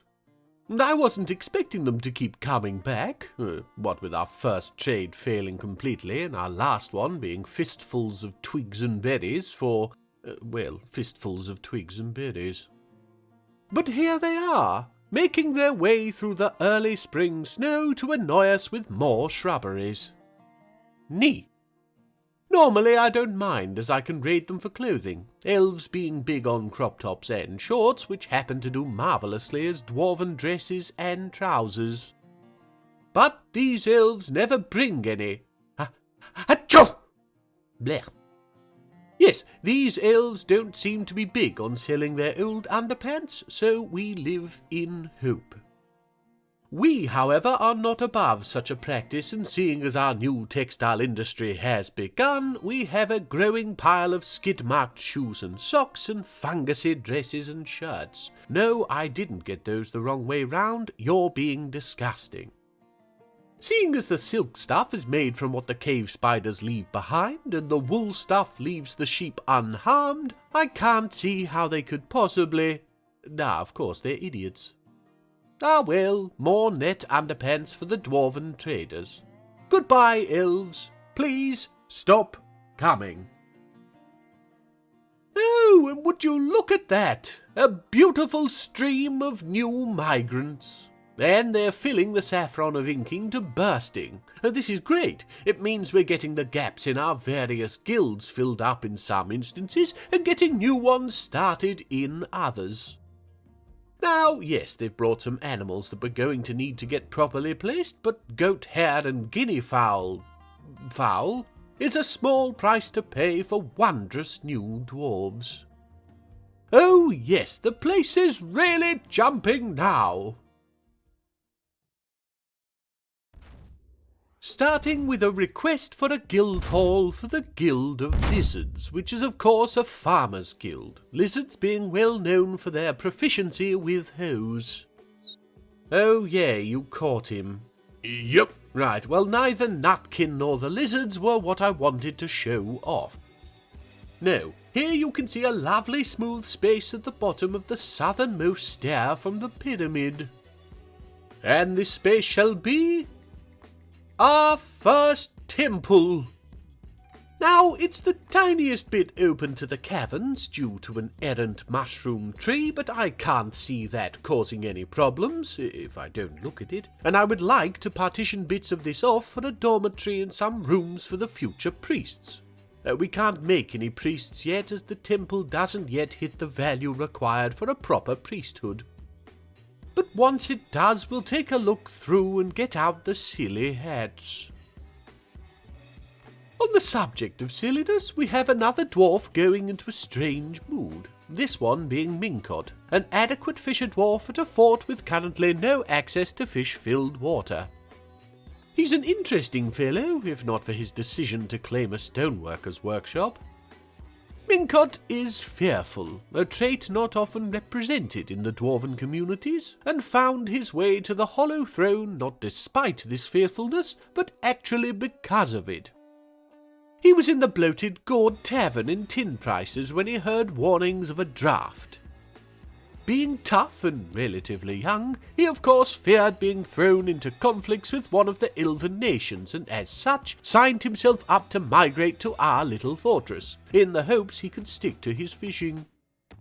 Nobody has yet bothered to tell him about the bloated gourd's new roof, through the simple expedient of him having the social abilities of a grape, so he doesn't know the cold breeze has been dealt with. It's very cosy now. Let's give him a minute. And he has created Timnar Nosing, tapered brushes. It's a fantastic pair of chert earrings, or at least the picture shows earrings plural, but the description acts like they're a single thing. This is socks all over again. It's another piece honouring the start of the Hollow Throne, and also an artefact created in Hammerlog. Decent marshes. A chalk cabinet that itself had a picture of those sticky silk trousers on it, screen-warned, again. They were a real hit, I guess. It's worth quite a sizable amount, for one of our artifacts anyway. No, do you know what? Well done, Minkot.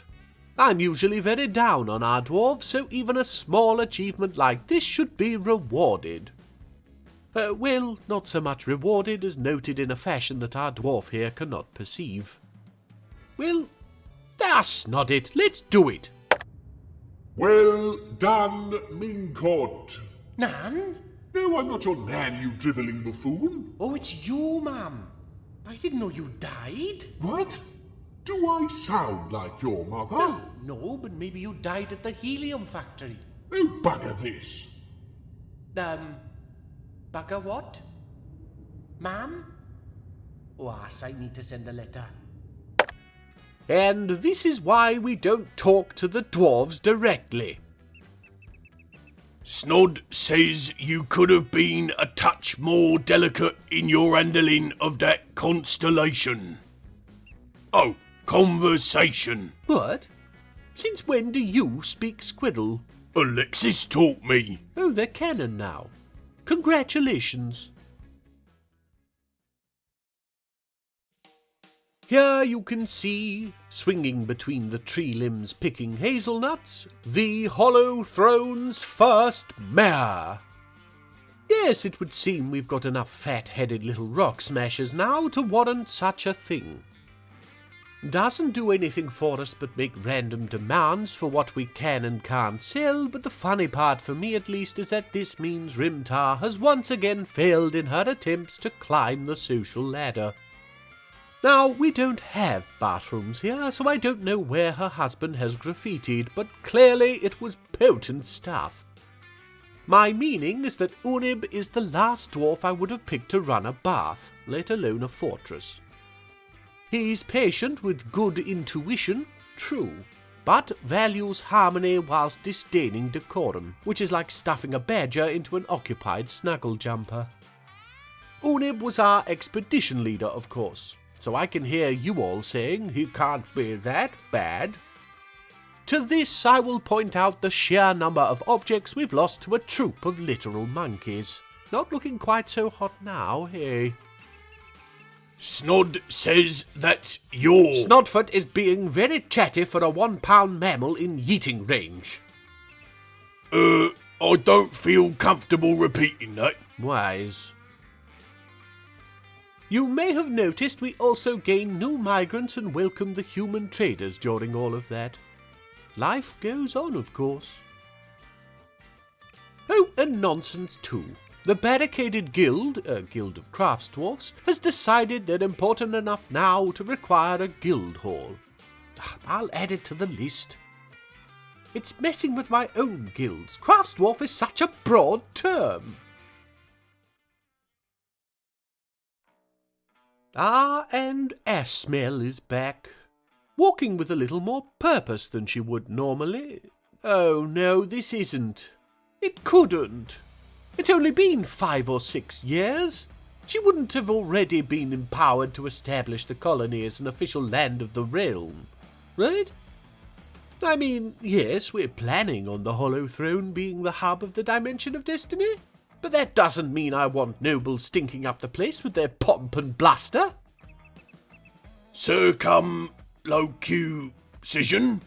Like with the little scissors? Oh, well done. Nobody's going to get that. Just squeak euphemism. Anyway, here Ashmel goes, shaking everything up, and given the dwarves have spoken and made Unib mayor already, we'll not go against them, despite my better judgment, and let him be baron.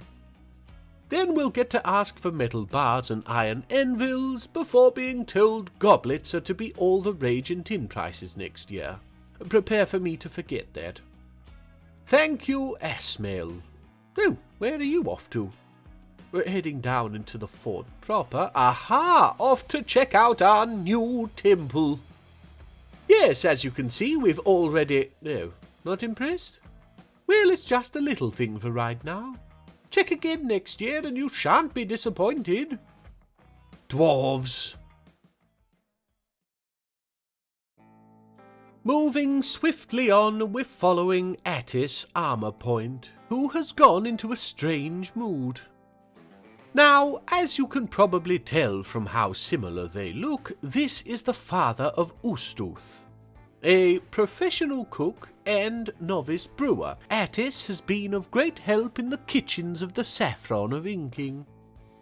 For this artifact, he has of course decided to claim a stoneworker's workshop, because that's just how we roll here. But I'm interested to see what he creates, given the plans his wife has for their daughter. Now we get to learn just how much he wishes to go along, given how much he values harmony. I mean, obviously, I am already completely aware of his feelings, but for those of you not blessed with omniscience, all of you, this will be a fun little glimpse into his soul.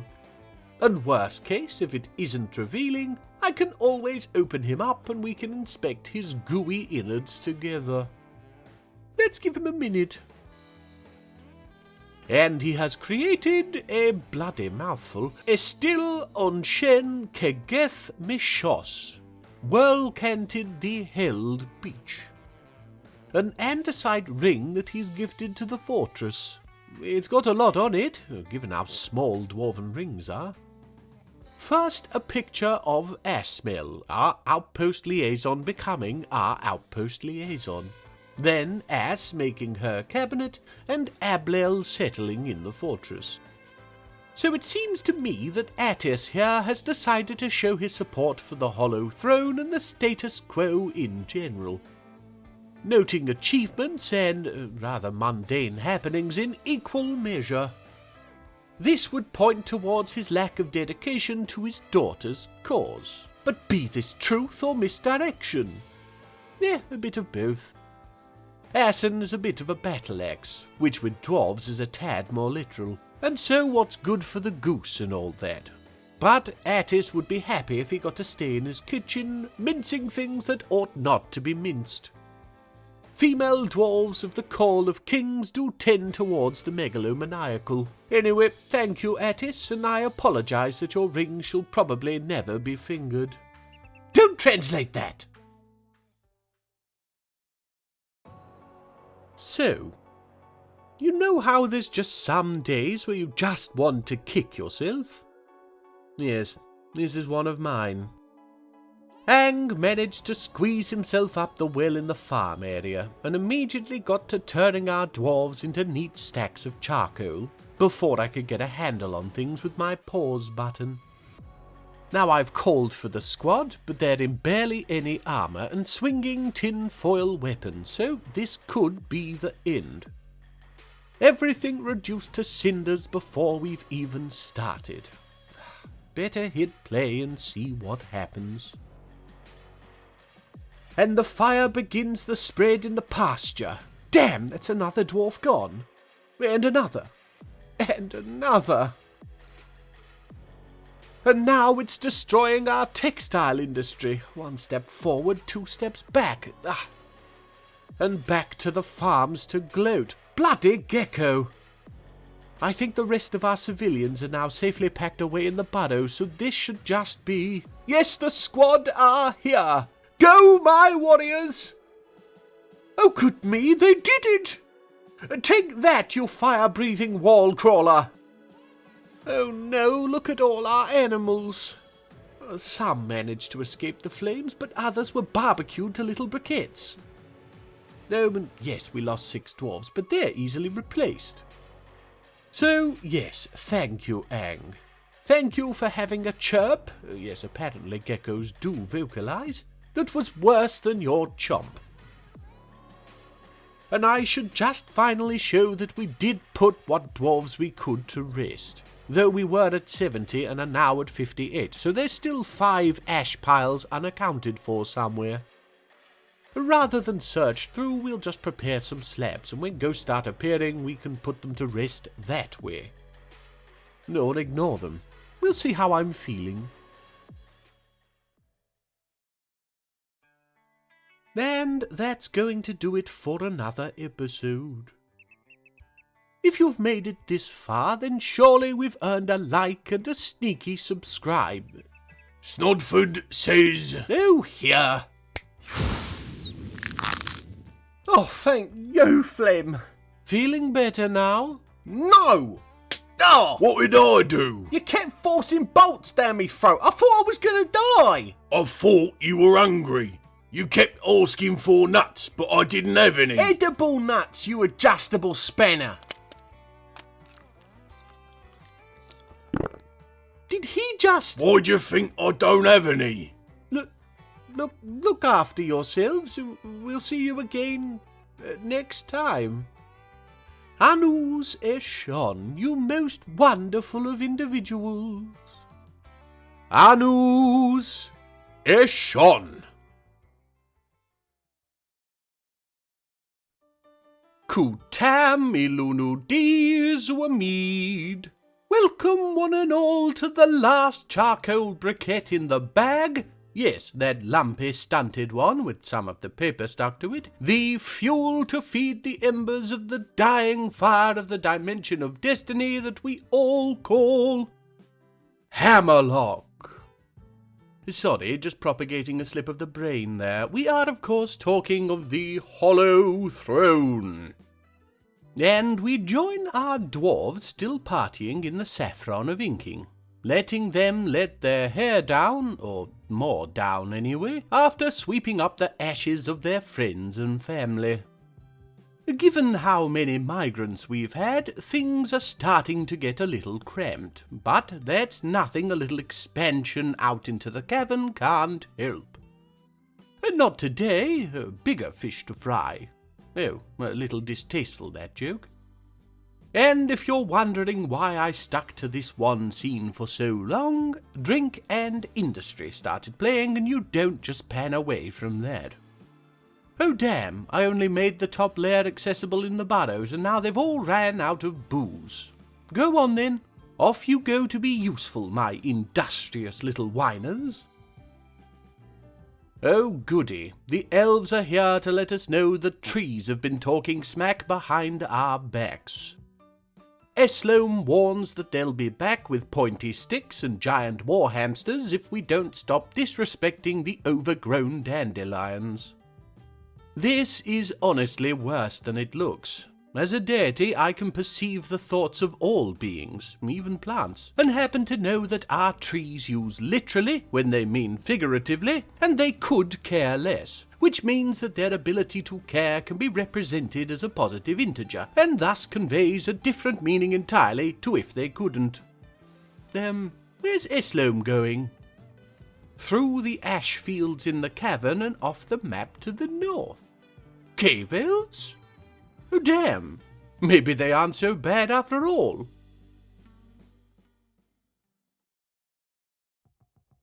Oh, damn. Phlegm was followed by the greengrocers. No, I don't have the time nor inclination to deal with you lot today.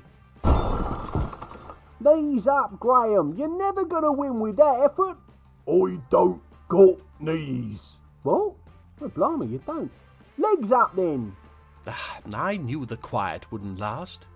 For those few wondering, Gainsborough has entered an eating competition and Snodford is helping to get him ready.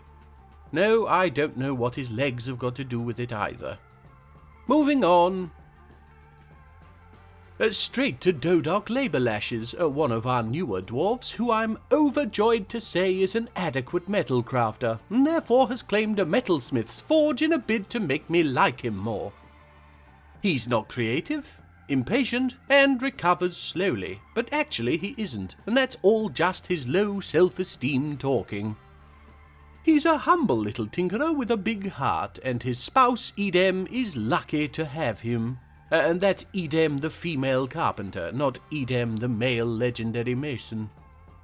Though, considering Dodoc will become legendary after this artifact, maybe we should switch things up. Imagine that power couple. Though Edem doesn't deserve Rimtar, the failed mayoral hopeful. Then again, neither does Edem. Let's give him a minute. Oh, and we'll use that minute to watch Goden Lobsternetz's spirit rise from the... well, I was about to say grave, but her not having one is sort of the problem. Oh, damn, she was Ablail's wife. Ablail being a personal favourite dwarf of mine due to his name being so fun to say. Ablail. Ablail. Ablail.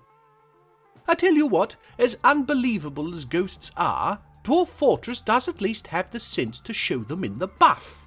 Always found it ridiculous in other media that they're shown to be fully clothed. It's not like socks have an afterlife. Shoes do, of course. Well, they're the only apparel that have tongues to pay the dark liquor. Ha! Like souls have any value.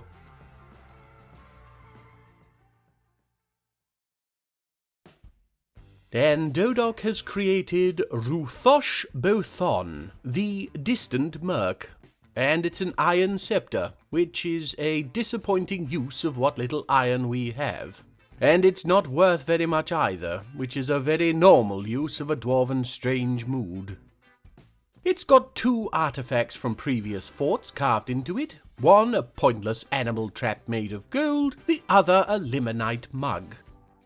Neither of those were any good either.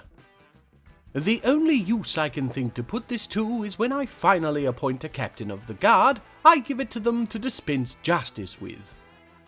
We'll call it the stupid stick, you know, if monkeys don't steal it in the meantime. Thank you anyway, Dodoc, though maybe I was too hasty saying that you were creative. Oh, and Goden is about to be put to rest. This will of course allow Ablail to move on himself, though to whom a gender-swapped gem-setting nun will move on to is anybody's guess. Yes, that will all be completed once somebody brings in the engraved slab to commemorate Goden. Any minute now. Oh, good me, finally! Rest well, Goden. And shake the rust off your moves, Ablail. You're back on the market. Ablail. Ablail. Ablail. We're floating now above the barracks for our warriors, though not to look in on them. No, it is actually below them that I would like us to focus on. This crossed walkway, which I shall later have hollowed out in its entirety for marble, shall be the access for our further forays into the lower caverns. Having to make only a handful of unsatisfying detours to miss cutting directly through our farms. Continuing to the south, we now see the 3x3 stair lead to this level, where you can see the second cavern layer begins, and spot what on my dimension of destiny we were down here for in the first place. Iron. To be more specific, it's limonite, and there's loads of it, even if mostly it's suspended over the cavern water. Oh, tell a lie, we've also got ourselves some hematite. More ore for iron, and also tantalizingly out of reach above the murky pools. Regardless, this shall be our staging area. I plan to make this into a robust, defensible position that we can delve deeper from, to keep our dwarves above, safe from any unsavory denizens we dig up below. Watch it not help. Aha! The humans have arrived! A group actually worth trading with, if just for their metals to melt. And we're following Caddo Tattoo Lime, a well-known psychopath who believes that what doesn't kill you makes your skin sting. And we'll rush through and quickly assign things to be sold now he's at the depot. Come on, Graham. 2 more buckets of miscellaneous kitchenware and you'll match the record. Too old. Can't keep it all down. Don't you chuck now. You can do it. But...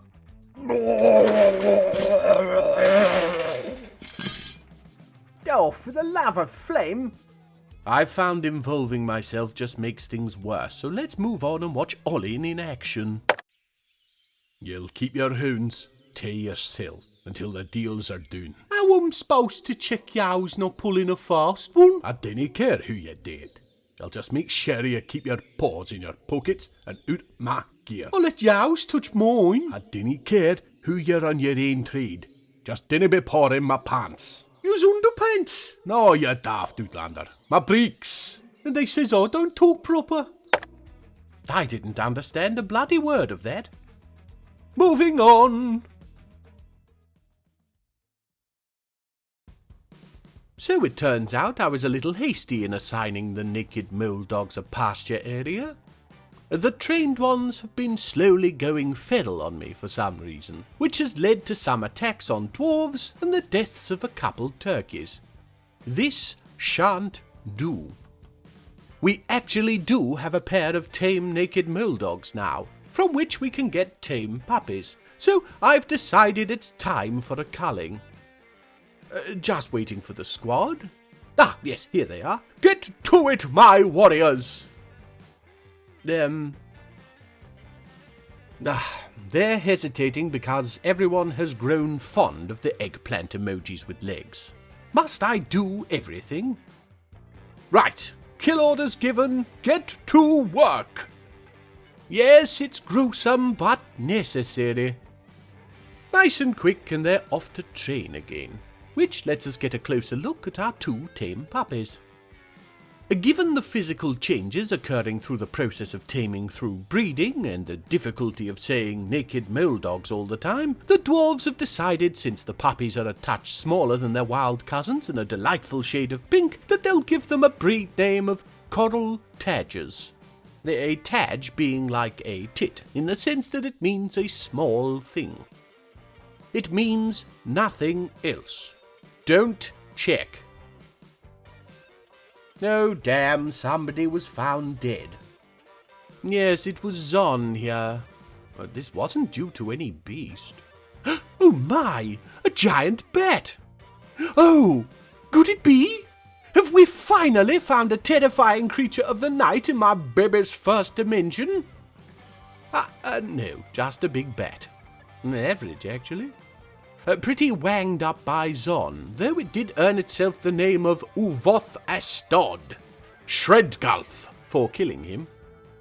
I've sent the squad after it, but it seems to be booking it for the map edge, so chances are they won't catch it.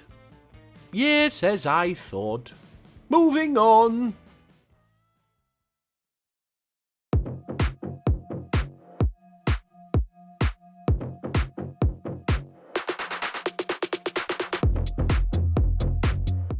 The new update stole the special abilities of my beasts and pretty much signed this world's death warrant. Beast, Oda Thanaka Uthimi has come.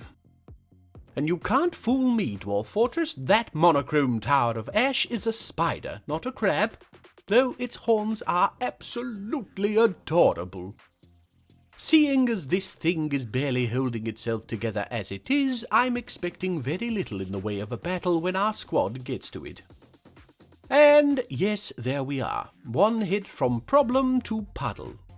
I mean it though, the Dimension of Destiny is on its last legs. Very sad. And now to the dumbest scenario I have ever witnessed in all my time playing this masterpiece of a game. Here you can see our squad treading water in their armour whilst trying to fight off some terrified troglodytes. Someone is already dead. As far as I can tell, they came upon them as they came back from glooping Oda. And the troglodytes spooked, diving into the water to protect themselves. Sane dwarves would have left them to it. Our dwarves jumped in after them. Oh, and there's our first death by drowning. It looks like the troglodyte did it, but I promise you it was drowning. The most common outcome of swimming in an iron vest. Oh, but the majority of the others have escaped and been replaced by non-military dwarves, because of course they have. Oh, but they're escaping. And everybody is out, including the troglodytes. That's 4 dead, claimed by their own stupidity and a lack of safety rails. So anyway, Asmel is here. There we go. So she's... Wait, what does that say? Train stray naked mole dog? What? But why is she... What? I don't... but yes, there she goes. Are you trying to say our animal trainers are doing a bad job, Asmel? And she's done. Which makes things weirder because it shows she previously had no experience in training. What was this? Oh, I know what it was. She got a whiff of our coral tadgers and knew she had to get her hands on one. Well, we've only the 2 puppies right now, though, so she couldn't have gotten away with one without us noticing. So made up the nonsense about training to evade suspicion.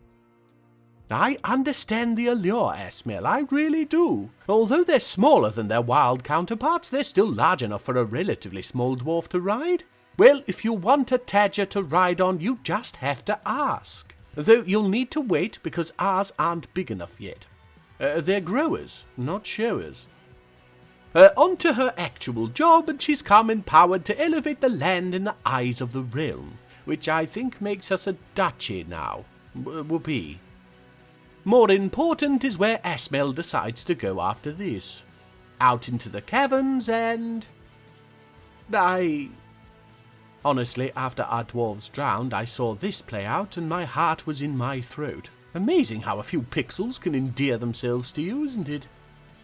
Anyway, she does get out fine, clambering across the walls to avoid touching the troglodyte stank, and then leaves the map to the east, which makes me believe there's some sort of subterranean path nearby that I'm not privy to. No use to us, but worth remembering in case of sieges from below. And we've another dwarven ghost. This one by the name of Erith Hammerhorn, which I think is a threat. She was one of our animal trainers, whom I've since replaced by a new migrant in a group I failed to mention. We only ever had 2, so it was half the workforce down, but that meant said replacement was easy.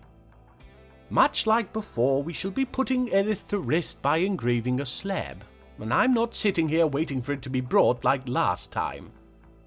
Here we go. Yes, all busted. Rest well, Erith. Moving on to above the saffron of inking, where you will see the dwarves start to pile in, as I'm hoping to rest their weary bones for no more reason than I like them and want to see them all happy. Okay, fine, we've lost a dozen dwarves in less than a year to fire, water and giant bats. If I don't do something soon, the damn fools will revolt, and they're revolting enough. Do you see? Oh, that's right, Snod had to take Gainsborough to the hospital after the ladle got stuck. Well, anyway, you all heard my joke, so I can assume your sides are all split. Not unlike Gainsborough. Oh, and Dulcim took this downtime as an opportunity to get really down, prostrating herself for the baby delivery mole. Here's the happy mother now, utilizing the fact her child isn't part of the burrows to get out to do some animal training. Working through use of a technicality. Now that's the kind of dwarven ingenuity I can get behind. And you'd probably guess Dulcim was the replacement animal trainer. I'm not saying she is, I can't recall, but I can still read your thoughts if you remember. And here's the little cherub now, Aban Worthy clasped. Looking at her traits, we can see she's not dutiful, I double-check her nappy, but she is a flatterer. How you can tell that a baby is a flatterer, I don't know, so let's assume this list is something that only I, and through me, you, can see, rather than things attributed to Aban by her parents.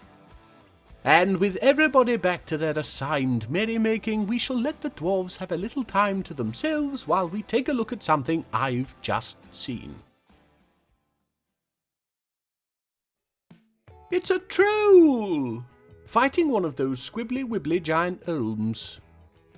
This one is a big male that's been alive for 417 years, which is obviously a lie, as we know the dimension of destiny is only 63. So I'm guessing he needed to look older to get into a troll bar. I've decided to draw him here. I've gone for a bull, gorilla, slothy sort of look. I like it. Anyway, the squad should be here soon to squash it flat. There we go. It put up the tiniest more fight than the crab, which is a very low bar. Moving on to our hunt for iron, and you can see we now have a big hole. This was once speckled with limonite, but that has since been taken away. Below then you can see the area we're currently mining for hematite. It's difficult, what with the digging designations cancelling with the water above, but we'll get there. And finally we get a notification that Domas the ghost has been stealing blocks of wood. No doubt Domas is to blame. I guess Domas was more known for being too keen on wooden blocks than I assumed. Regardless, we shall put them to rest in much the same way as the others. Somebody carve block lava on a bit of rock, would you? And that is going to be it for another episode. You may have noted that we've been changing some things up behind the scenes. New titles, new thumbnails for Supercuts. It's all part of this new thing John was talking about. I think he said it was not actively chasing away viewers for the sake of some terrible puns. Frankly, I don't know what he's talking about, but look at how good this picture of Goroth is. Great stuff. If you've got this far, then you've already ruined your day. May as well tell YouTube about it by hitting the like button.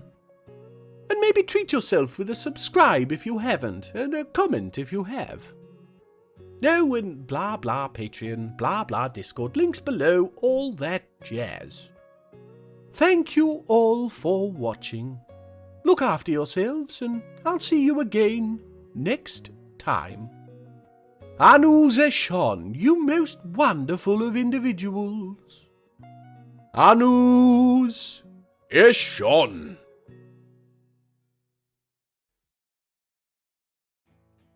Kutam Milunu D. Damn, that's right. Esloam appeared at the end of last episode's play session. I guess the intro's going to be a little late today.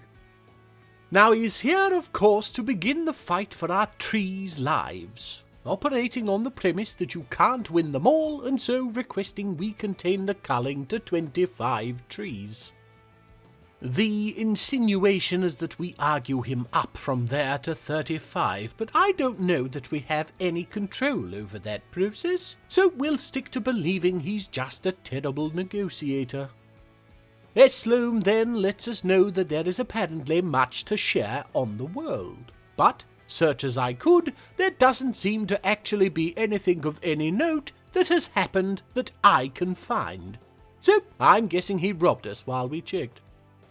Enjoy the Langer bone amulets. Straight after Phlegm, Carol Earnbound, a prolific spiller of fluids, goes into a strange mood, further delaying the intro. He's a novice weapon and armor smith and has claimed a forge, so I can't be too mad.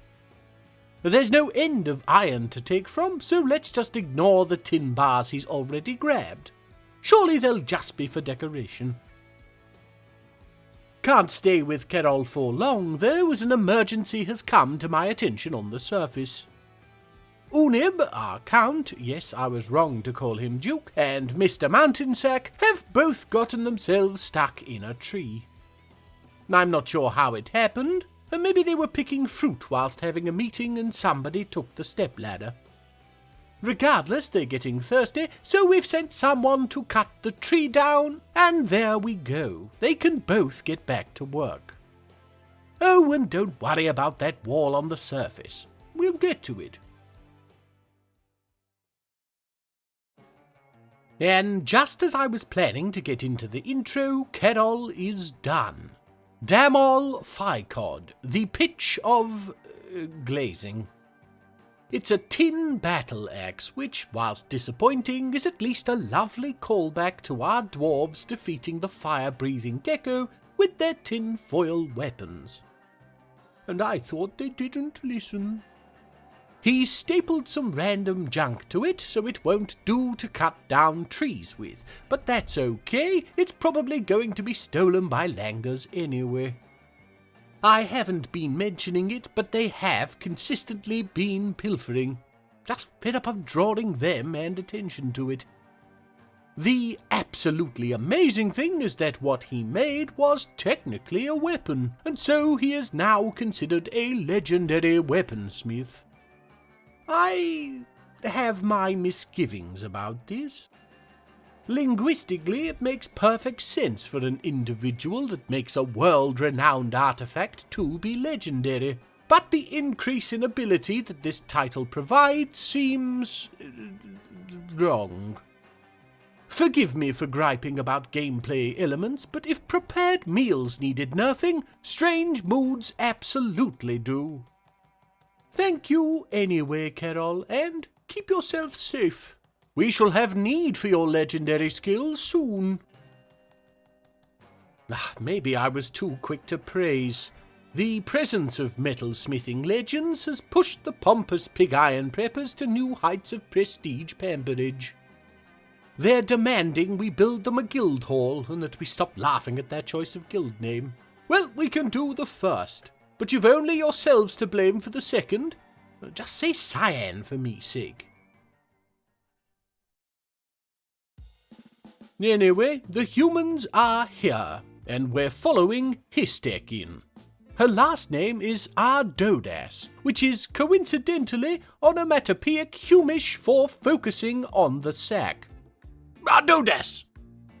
And yes, I am usually above ball gags such as this, but Snodford has missed his cue 3 times now to start his skit, so I'm having to ad-lib. Phlegm, dare you all! Oh, Snodford, what a surprise to see you. Yep, sorry. But it's bad news, I'm afraid. The building just isn't up to... Yes, I think we'll stop there. The moment has passed. Oh, yes, tell Gainsborough to get off the roof, would you? Right. Back to the dwarves, and we're on the surface, high above the structure we've now finished 1/4 of. Well, finished is a bit strong, but anyway. This is the starting of the fix for a couple of blatant problems with the fortress as it stands. Number 1 is defense. Forget langurs and elves. If we get attacked by a surface mega beast, our best defense right now is that they're afraid of stairs. And I'm fairly certain those all died at the first step of world gen. So, I want tall walls around the future hole down into the main pyramid hub of our fortress. The existence of which is meant to fix the second problem. Cavern sickness. Living underground, far from the glaring eye of the sun, means should our dwarves need to venture topside, they're immediately hit with debilitating dizziness and often projectile vomiting. My hope is that having the hub be open to the air will force our dwarves to face the sun often enough that they can never truly be used to the dark, and thus shall never be afflicted with cavern sickness. My suspicion is that actually we'll just have a very vomity pyramid in the centre of our fortress, but hey, maybe that'll keep the monsters out too.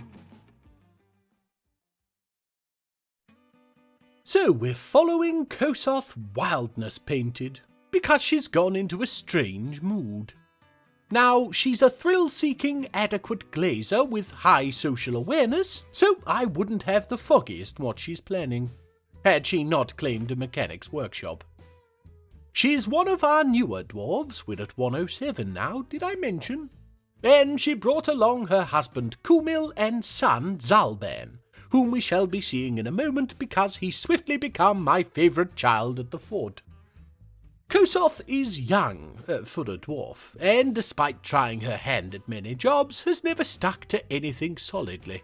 Hopefully we can change that for her. And here is little Zalban Dipt Crypt, a 2-year-old with the sharpest beard this side of the common hills, with the greatest little gremlin in-game sprite I've ever seen, and those most complimentary of traits, a high willpower whilst being quick to give up. He also values sacrifice and romance, but disdains friendship, so look out, chickens! We'll certainly be seeing more of him. Count on that.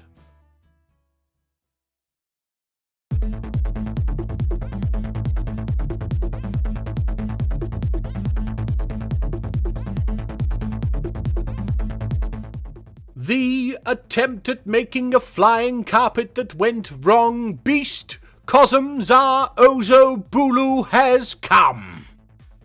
And joy of joys, it has a poisonous bite, which proves I was completely wrong about how the update had worked and gotten things confused with the secondary world John created to have fun in.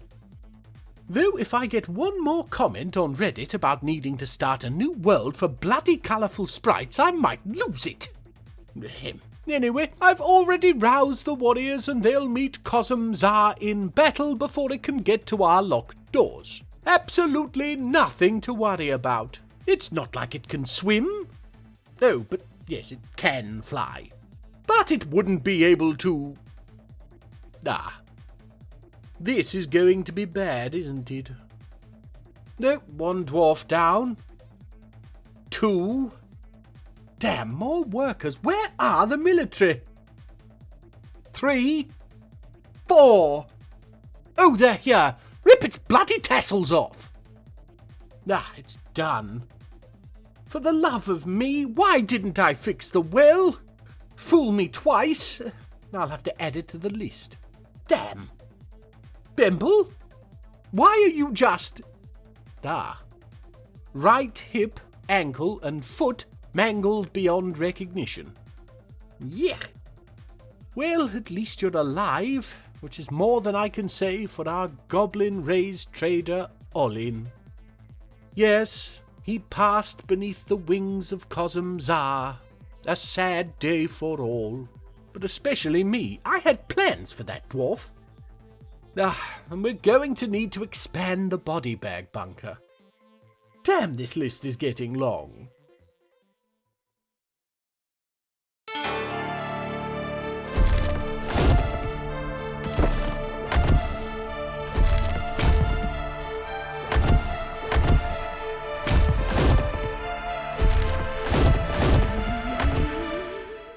Out of the frying pan and into the Hydra.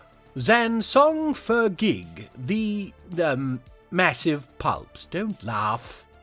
A 7-headed dragon-like monster that is a talented dodger, striker, biter, fighter, and grandmaster observer, leaving 2 heads to be good at knitting. And the warriors are already with it, and it's dead, gifting us its massive pulps and a frankly obscene amount of perfectly serviceable meat. Something I've never before known how to do is utilize such a corpse. But wouldn't you know? 5 seconds on Ask Groll Takma, the knower of all.co.au, and it's clear it's as simple as placing a stockpile on the tile containing the 60-foot rectangular cuboid of Dreg corpse to get the dwarves to recognize they've got themselves a skyscraper of steak. And it takes but a moment for a new dwarf, Asmel Trample-Oiled, yes, we've got our own now, to scoop several tons of scale, skeleton, and sirloin into his arms like a cartoon mouse and scurry his way, albeit exceedingly slowly, toward the butchery table. The results of which shall have to wait as Kosoth has finally finished her mechanisms. Yes, I'd forgotten about her too, don't worry. Idor Cubor Obot Govos, Lark Worker the Cracked Leaves.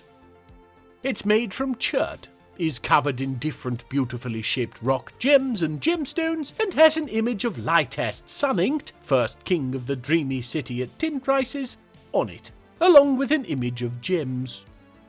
It's a cultural piece, attesting to the hard-working King Lytast, who is known to rise early and drink only little. The individual we hope to draw to, or supplant, here at the Hollow Throne. The sharp-eyed amongst you may have noticed it doesn't, however, have a worth. This isn't because it is worthless, but is in fact because since Olin died we no longer have a broker, and if nobody is responsible for knowing the worth of things, nobody even hazards a guess.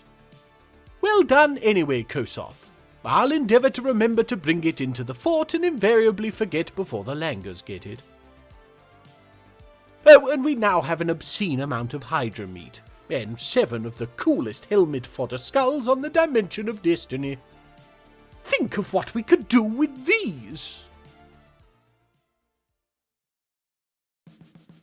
Moving on, and I thought it beyond time that we take a look in on our warriors, the self-styled sacks of celebration. Now calm down, in this case they just mean balloons. Rubber not being a utilised or known material in this world, their balloons tend to be a bit more bladdery than you'd want. Add to that the complete lack of hand pumps and the truly ghastly image of what the name implies appears. So yes, they're becoming a force to be reckoned with, even with their mismatched weaponry and armour. Now, I want to focus in on individuals, really, but that's going to become easier as the fort grows and they get their guard routes planned out. So, for now, we can just watch them train and know that even with the loss of some of their number last episode, the new recruits haven't slowed them down one bit. Talking of not being slowed down, here comes Outpost Liaison Asmel, and much like last time, she's focused on more than just her liaising duties. I can't blame her this time, though. Her arrival was met with that of everybody's least favourite simian sneak thieves. Oof, and she showed that one what for with the help of the caravan guards. Like I said, Langers never stopped being a problem. Oh, and she's jumped on another, missing out on getting maimed by one of our own dwarves taking a biting. Smart dwarf. And down she goes to our temple, the unofficial meeting place for all our little coral tadger babies, the breed name for the Hollow Throne's own tame naked mole dogs. I told you last episode how desperate she was for one of her own, and I think this scene proves it. Asmel Padrax, absolutely covered in tadgers. Well, she does have 2 lovers. I guess she's used to it. Being loved, that is. Keep it clean, people, mind me. Oh, and yes, she came empowered again. Now we're a duchy. Whoopee! Moving on, and we're just below the pyramid, in an area I carved out for the marble for the structure above. Given its centrality and the fact that it would just sit useless otherwise, I've decided this shall be the start of our dwarves' bedrooms. Or actually their access way. Below you can see the actual bedrooms forming. 96 rooms. Not enough to cover the full number of dwarves in the fort, but that is by design. These are the overflow rooms. Seems silly to do that first, but with our high turnover of bodies, figurative and literal, the guilds have been a little shaky. To the point that only our 2 animal trainers have actual quarters near their responsibilities, one of which being Dead Dwarf's dorm. So yes, this mass of rooms shall work to curb the worst of the sour moods for lack of sleeping areas, and our communal rooms in the temple and on the surface shall do for the rest until I can get a handle on our dwarves dying. If I can get a handle on our dwarves dying. And this sudden space for private repose has led our new legendary mechanic Kosoth to drop to her knees before her husband, supplicating his cloth whilst he lights the candles for the baby delivery mole. Yes, here she is, helping to add to our population in the only way she knows how. Marvellous. Oh damn, but she's mentioned a miscarriage? Wait, that doesn't make any sense. She's been with us less than a year, and she's just had little Isam. There was no mention of this in her strange mood. Does she not know what that word means? Well, here's Isam anyway. Cute little thing that... Oh, he disdains law! Kosoth was talking about a miscarriage of justice. What did the baby do? And on to her other baby, Zalban Dipped Crypt. Don't you just love him? He's in a bit of a bad way, stomping off in search of Duke Unib to whinge at him. What he could possibly have a problem with when children in this fort don't do chores, I don't know, but maybe if we listen in. I'm not happy, Unib. Which one are you then? What? Nothing. Imagine if you were a superhero, though. That'd be good, no? Well, it's not at all. That actually worked. Good job, Unib. Zalban? Well, I guess you're only 2. I shouldn't be too harsh. Bloody dwarves. Oh, and we've another ghost. Hiya, Phlegm. Graham's down and... what's that say her name is? Wheelie Dee. Idle! Wheeled idle! Whoops, slip of the tongue. Well, actually... What did you want? Oh, yeah, we're gonna get some chips. Want anything? Some bloody peace! I'm not sure the fish bar does that. Cod, all right? Oh, go on then.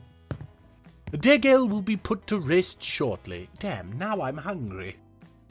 No time for that, though, as short-ass lung lashes... no interpretation of that comes out pleasant. Goes into a strange mood. She's claimed a stoneworker's workshop, so we're back on track for the Hollow Throne artifacts. She's new, like most of our dwarves at this point to be honest, but she is good with language, so maybe the rock will taste good at least. And if you don't get that joke, you haven't seen enough crumpet sounds. I would suggest you subscribe and go back to Hammerlock at least. It's good stuff, promise. Oh, and here's a fine mess. I'd been noticing that none of my work orders had been signed off, and lo and behold, I find our manager Rovod starving to death in a tree. Twice in one episode with this. So, either we have a huge lack of stepladders, or, and this is my personal belief, our dwarves are standing still long enough for trees to grow them up off the ground. Dwarf Fortress being Dwarf Fortress. Well, this is easily fixed. Somebody will come and cut him down. Yes, there we go. Now, all he has to do is drag himself off to the saffron of inking and he'll be right as rain. The problem will probably persist, but a monthly scan of the treetops should suffice to stop anybody actually dying. Me damn, my life is weird. Oh, and Shorest is done with her artifact. Agesh Kebal. Contest sparkled. A marble amulet with an image of our poor lost but not forgotten Mebzath mountain sack. Yes, he did in fact perish in one of our many battles, I'm sad to say. On it. The amulet itself is worth an okay amount, but is functionally worthless as, unbeknownst to you all, our Duke Unib is bananas for amulets, and between making us make more, for which I use Langerbone, he bans them from being traded. Well done, Shorast, and well played. Then, just as I was hoping to wind things down, Zephon Rawcrafts lies back and thinks of tin prices, so her husband Vukar can focus on sacrificing the goat to the baby delivery mole. And here is little Feb now. Baby number... I don't actually know, I haven't been keeping count. But this one is at least only a shameless anti-capitalist. It'll be a good few years before we see anything come of little Miss Swordrained, but if I don't welcome each little face into the fortress proper, how will I make you feel crushed when they get glooped by a titan? See? Method to the madness. But yes, that's going to be it for another episode. Another joy-filled, action-packed litany of disaster and fun. Plenty more of that to come, so if you did enjoy yourself, and seeing as you've got this far, why not drop a like? You can also comment, subscribe, join the Discord, and pledge on Patreon. You're under no obligation, but John informs me it makes him do a little dance when you do. So, if that floats your boat. Anyway, look after yourselves, and I'll see you all again next time. Anu Zeshon, you most wonderful of individuals. Anus Eshon.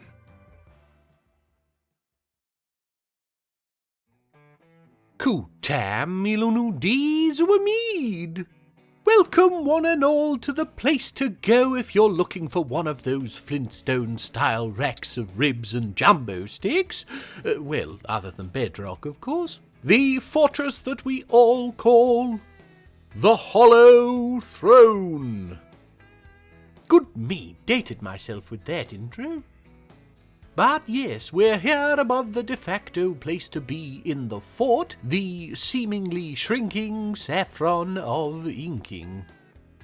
And not to worry, we'll expand before too long, just have some more important jobs on the to-do list to do first.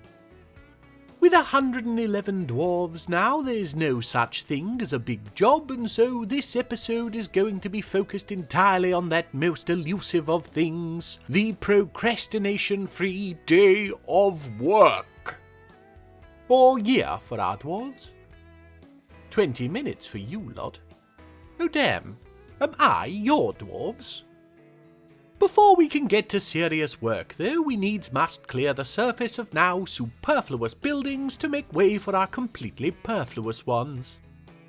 As anybody who has ever built a surface structure in this game can attest, building them can be a logistical nightmare of tedious layer placing.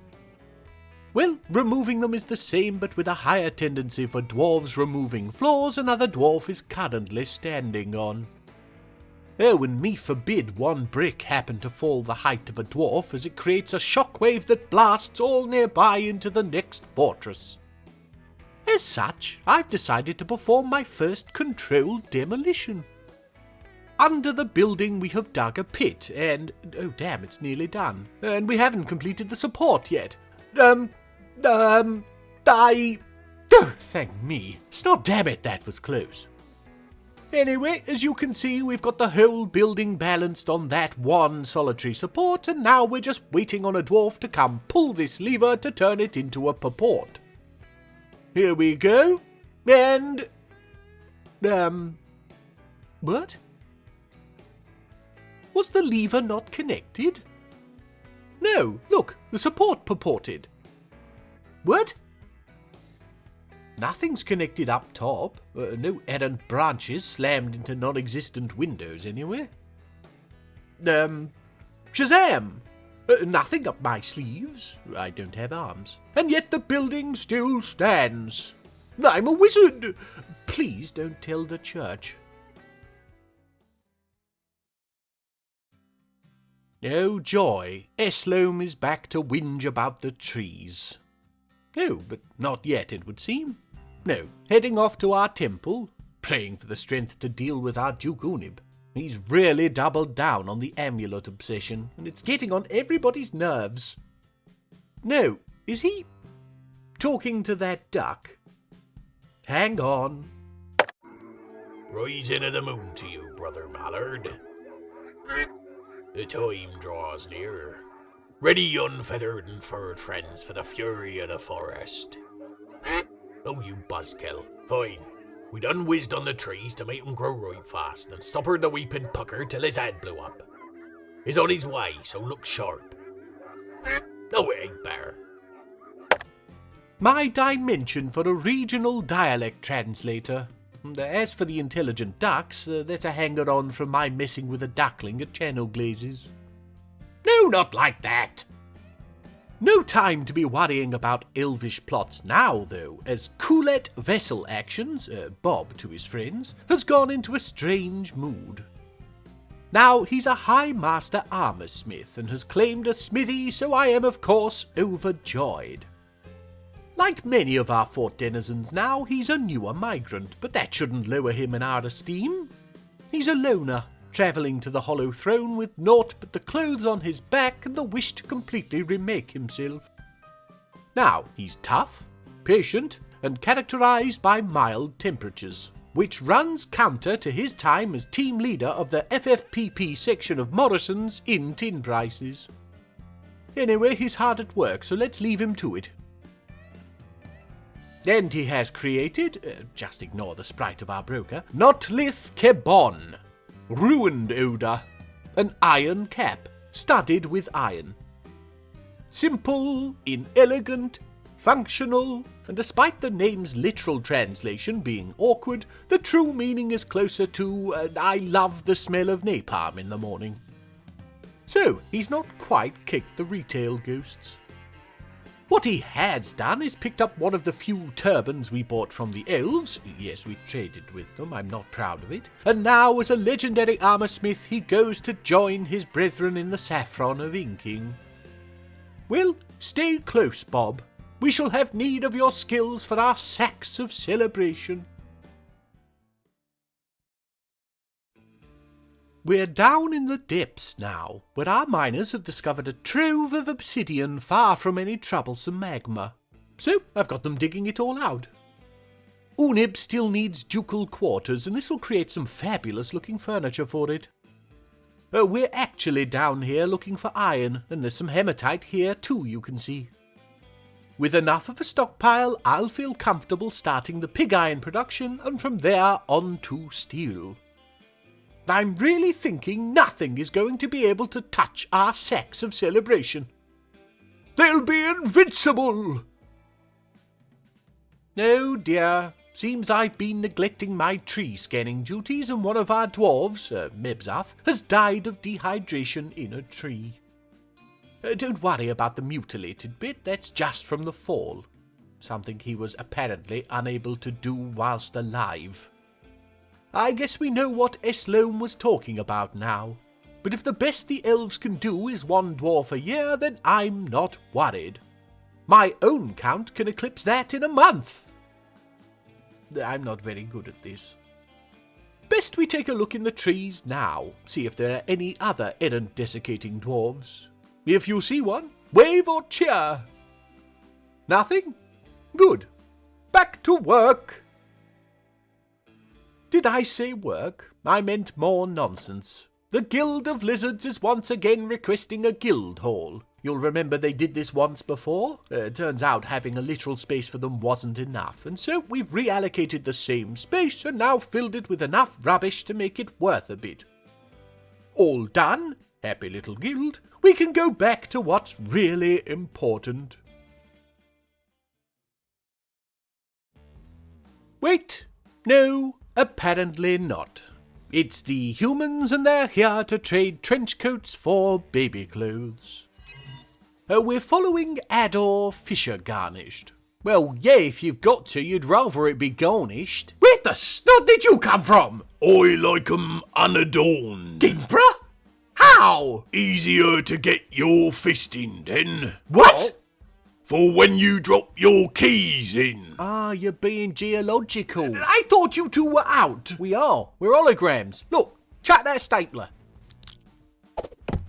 Oi! Oh, don't let now. Strange mood incoming. Oh, yes, Stinthad, but Where the bloody me did they go?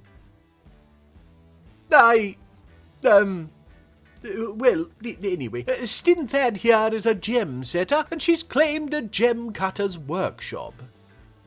She disdains harmony, hence the family name of Wrightswold, and is what most would call a racist. But seeing as every dwarf is iffy about the other races, and the feeling is generally mutual, the distinction seems immaterial.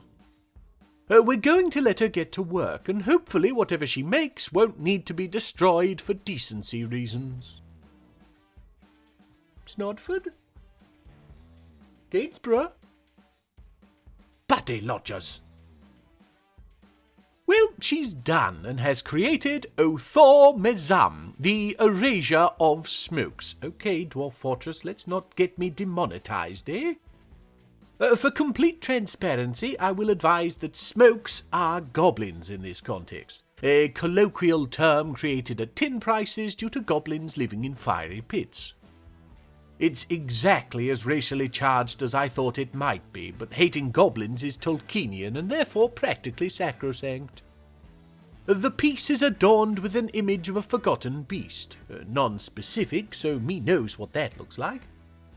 Lightast our king, and Rakast Gold Polish, a baron of the dreamy city. Rather confusingly, the name of our government, not a specific site, I think. Oh, and alfalfa in llama wool, because there's nothing like drinking ale from a woolly mug. It's worth a good amount and passes the test for propriety. Well done, Stinthad.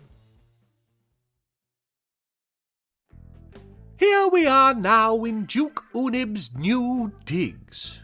Yes, that is what dwarves call their homes. It makes more sense for them, really.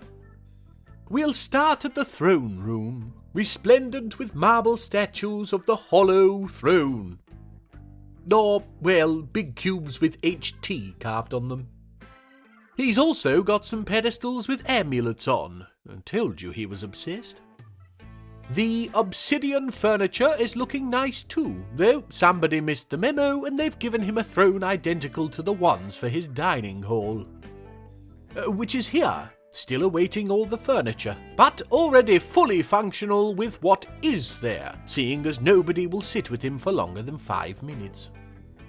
Then more cubes and amulets, of course.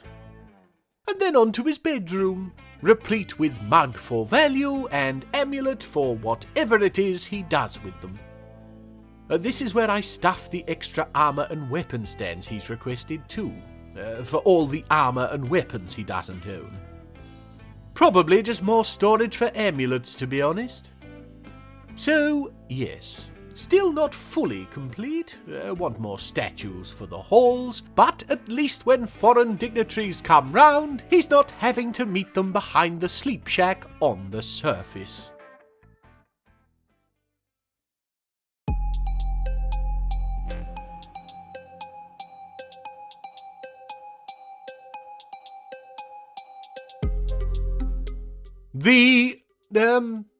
What is this? Core the Playful Splash? Boom! Ah! What? Where? Cow! Snodford! Hello, Mr. C. Len Gainsborough. Yes, your hello. face! Do you like living here? Yes, great. Oh, give over, just a bit of fun. Graham found a crack in the fabric of reality while he was dusting. I got you that cream for that. We've been using it to sneak into the pictures. Without me? Well, that's why we're here. Wait, is that cool? What? Well, yes, it says it is. It doesn't look anything like the one I made, and we got rid of it for some reason, didn't we? Oh no, this is bad. What did you do? You really don't remember my Fugu pool party? Oh, me? How could I not? I've spent a year attempting to repress it. All right, I'm a better chef now. Debatable. Yeah. Well, seeing as how Core never worked out for kiddies' pool parties... I still don't see why. Children love being licked elsewhere. Yeah, by dogs. Not giggling 20-foot water monsters. Cucumber cum Cuba. Anyway, I used it to clean the toxins out of the pool. Yes, I remember shouting at you about it. Then you told me you'd dispose of it responsibly. I gave you money because you said, it's like an old fridge, you can't just chuck it. Yeah, so you jammed pool noodles up its jacksie and booted it into my dimension of destiny. No! I've no idea where the noodles came from. Shouldn't imagine that's good for it though. It was leaking toxins like nobody's business when I last saw it. Right, that's it. Phlegm, wanna go watch the roses again? Yeah, I love that Benedict Cumberbatch guy. Ha! Would have expected him to get the name wrong. So, we've got a big wobbly water balloon filled with tetrodotoxin, and I've sent the whole squad against it. Well, it didn't last. And everyone got covered in dust. And everybody is now asphyxiating. Yay! Well, these are pretty hardy dwarves, used to the rough and tumble of fully armoured battle training. They've faced foes that'd make most dwarves wet their loincloths. They're the best damn warriors the Hollow Throne has ever seen! And they're all dead. Arses. Well, no use crying over the blue bloated corpses of spilt dwarves. Here you can see the newly formed blotted papers. Yes, named for the tissue paper our dwarves used to dry their tears. No, I didn't pick it. Reg leads with Alath's help, them being the only surviving members of the inflated bladders. They're joined by Thighcut, Asmel, Dishmab, Shorast, Moses, Tan, Momaz, and Asmel. Oh, we've got 2 now. How lovely. Oh, say her name a 3rd time and she appears. Hello, Asmel. Ha! And of course she's down to the Temple of Tadgers to get her jollies off. Incorrigible little minx. Just ignore the rotting dog corpse. We'll get that cleared away shortly. Oh, and what's this? Uvash Takemind has seen the chance in all this confusion to have a quiet little ceremony in the hospital to marry his lover, Shem Jumped Tongues. What is especially wonderful about this is that they're both doctors in the hospital, and so this, most probably, only came about due to our creation of guilds.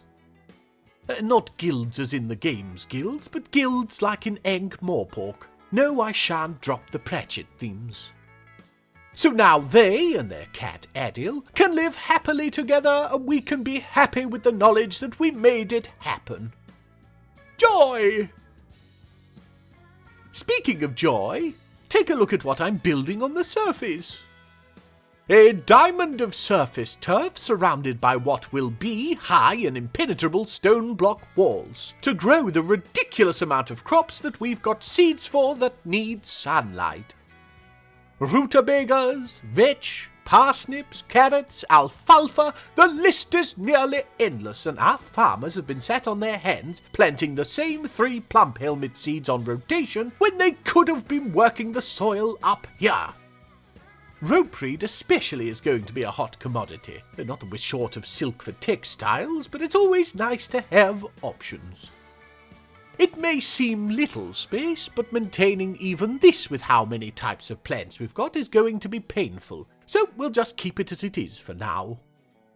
Not to mention the building process is going to suck, and I'm sure it'll be utilised by the next flying threat we face, but you can't make a military without asphyxiating a few eggs.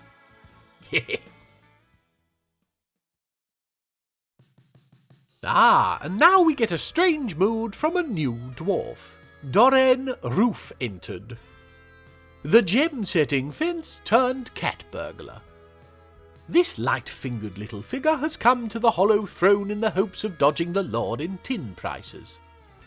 Roof-entered is actually his real name, though, him having shed his alias before arriving. So, can you really blame what he became? Anyway, he's claimed a gem cutter's workshop and we'll leave him to it, because I've just seen the farmers rush off with seeds and I think that means...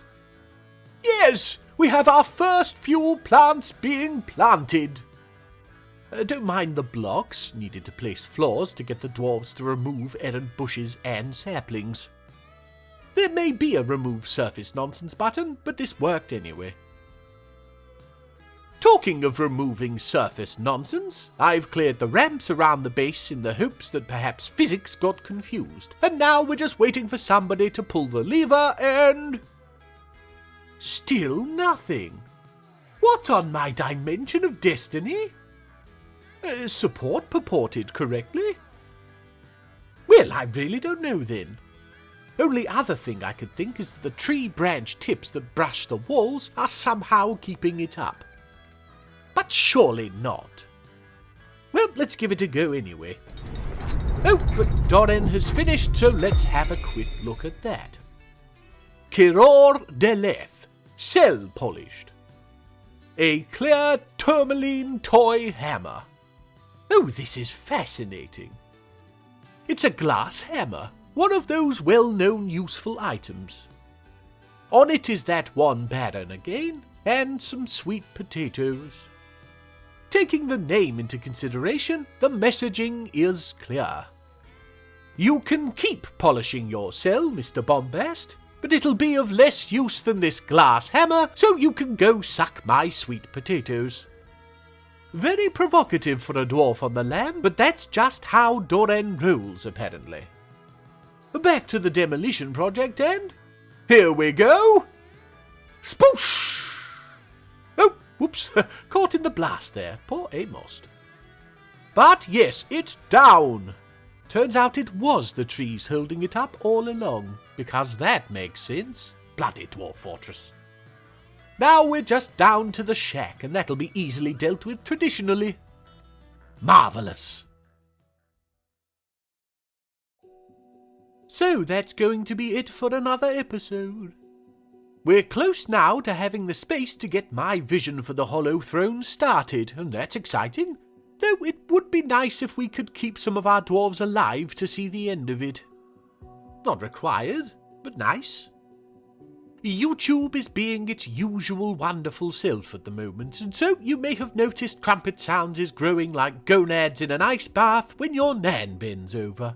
And I just wanted to say, who cares? As anybody in my Discord or Patreon will know by now, I love making these, and so long as you wonderful individuals continue to watch them, I'll continue to make them. With that said, do look after yourselves, and I'll see you again next time. Anus Eshon, you most wonderful of individuals. Nanus Eshon. Right, just wait for them to... Aha! So, we... Oh. That's a portal to the mid-Atlantic! Phlegm! Enjoy the swim back! Ah. Oh damn, my chair fell in! Cool tam, ilunu dees were mead. Welcome one and all to the scariest place to be a hard hatless head, the Dimension's most dangerous demolition site that's soon to be superbly subterranean, the Hollow Throne. And after that brief view of the surface, we're back down into the warm dark of the saffron of inking, watching the dwarves as they gear up for the yearly filling of the stained bucket.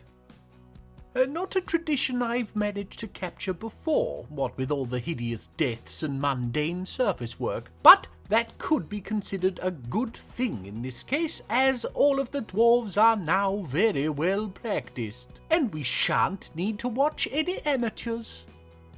The idea is to stand as far back from the bucket as possible, fill yourself up with ale, and then, once fully swollen, squeeze both cheeks and attempt to get the resultant spray into the bucket.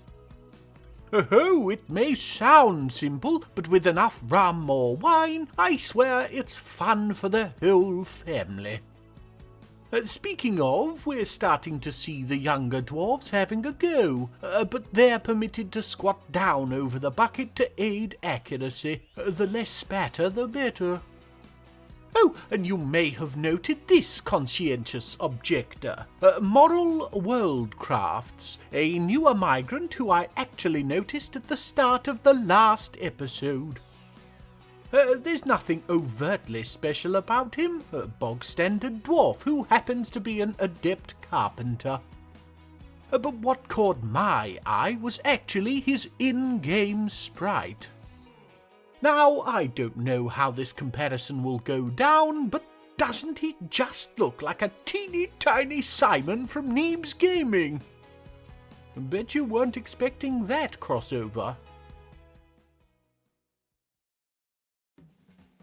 Moving on, we're following Olin Paddle-Lashed, who used all the noise of frolicful squirting to whip out the locks and chains, lash herself to the ceiling, and gasp in joy for the baby delivery mole.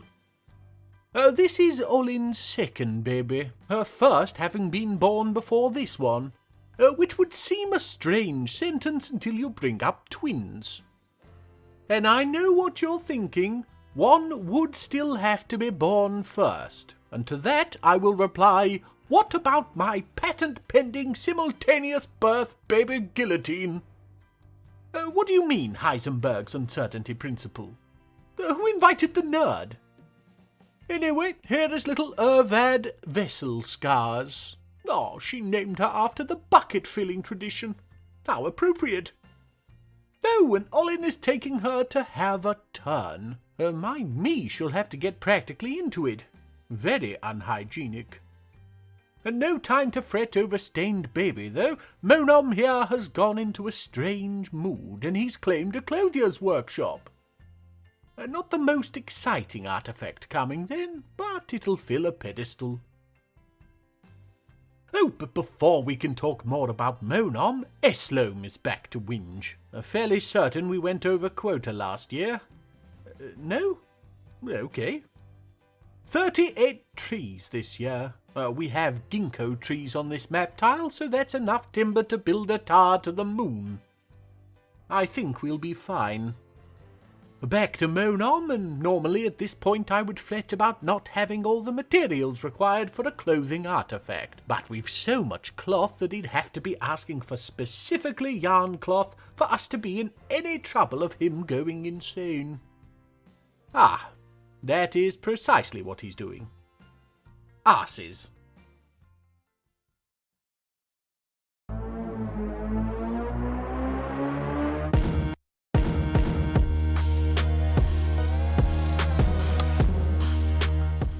The "it has deadly blood, how else was I supposed to draw it" beast Smumksus mystery has gone?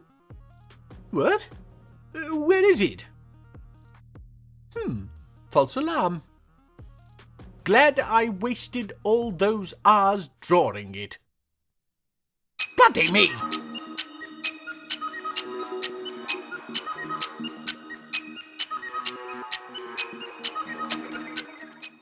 The attempt at different shades of line work that ended up looking awful beast color to gato lon gethak cubnor has come.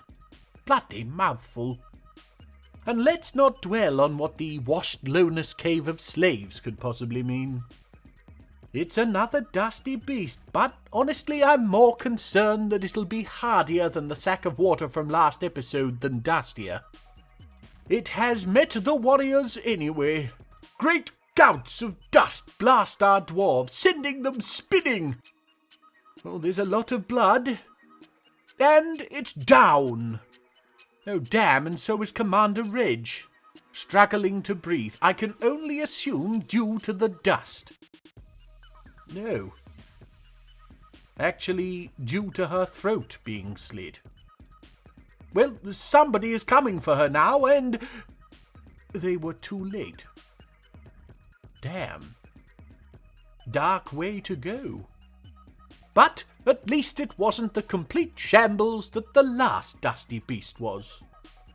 Let's hope for Aleth's sake that this isn't a final destination curse and he goes down to laughing at a joke while drinking.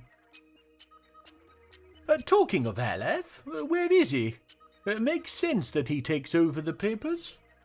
Of course, he's stuck in a mushroom tree after Kalor dusted him into it. Using the time wisely, though, I see. He's getting a training session in with Thighcut. What by me could they be training in separate trees? Let's listen in. You see, Ziggy, a good observer would have seen the dust, obviously. Kinda hard not to. But only a legendary observer would have noticed these trees and used the blasts to land safely in 'em. Sure, it's too bad about Reg, of course. But that's what happens when you don't follow the #1 rule. Don't die heroically saving the gormless git who got blasted into a tree. Oh, Thicky, she never said that, you? And anyway, no. It's always look out for #1. Why is it all I'm hearing is #2 then? Oh, wow. Glad I chose Aleth to lead the papers. He seems like a real thinker. And he and Thighcut are out of the mushroom trees. Good stuff. Oh, in all the excitement, I completely forgot about Monom. Well, he's done, now that we sheared the only ram in the fort, and he's created Osterroost. Folded bowls? What? It's a sheep wool hood, worth a good amount considering, and has more lore baked into it than a potato at the annual police picnic. It's covered in gems, horse leather, and iron spikes, and it has an image of dwarves that supposedly relates to the foundation of the hollow throne, followed by a bas-relief in limestone of Mebzath mountain sack, dying of dehydration last year, which I guess puts the lie to my saying he died in battle. Just another victim of the trees. Oh, then a silver flail in jasper opal. If the piece seems bizarrely focused, then that would be because it is. Monom came to the hollow throne with something of an ulterior motive. That is to say, he didn't come here to make a hub of dwarven enterprise. No, he came to sell his newly invented foldable bowls. Yes, like those rubber ones you get for dogs. They're made from the bladders of naked mole dogs. Ironic, right? But that explains why he needed to be here. All the supply he could need, and with the recent habit of our dwarves dying of dehydration, thereby proving the need for his product, he thinks he'll be raking it in. I wonder if anybody has shown him a canteen yet. Anyway, thank you for your artifact advertisement, Monom. We shall cherish it. And his new woolly billboard was finished not too soon, as the humans have arrived to trade. And we're following old Nanny Swelteredbeard. Always nice to see the elderly keeping active. It says she's only 21, but I suppose humans don't live as long as dwarves, of course, and apparently breed like Easter bunnies. Because they lay eggs. Keep up, people. Anyway, her arrival shows off a little more of the work we've done on our surface entrance, so I'll just pan across and reveal we've now got 2 probably pointless holes in the ground above the pyramid. The actual walkable surface has blocks to block any access to the holes. Yes, completed only after somebody fell in. They were fine. Dwarves barely have legs to break. Anyway, best I get to trading, and that's too dull to share, so give me a minute.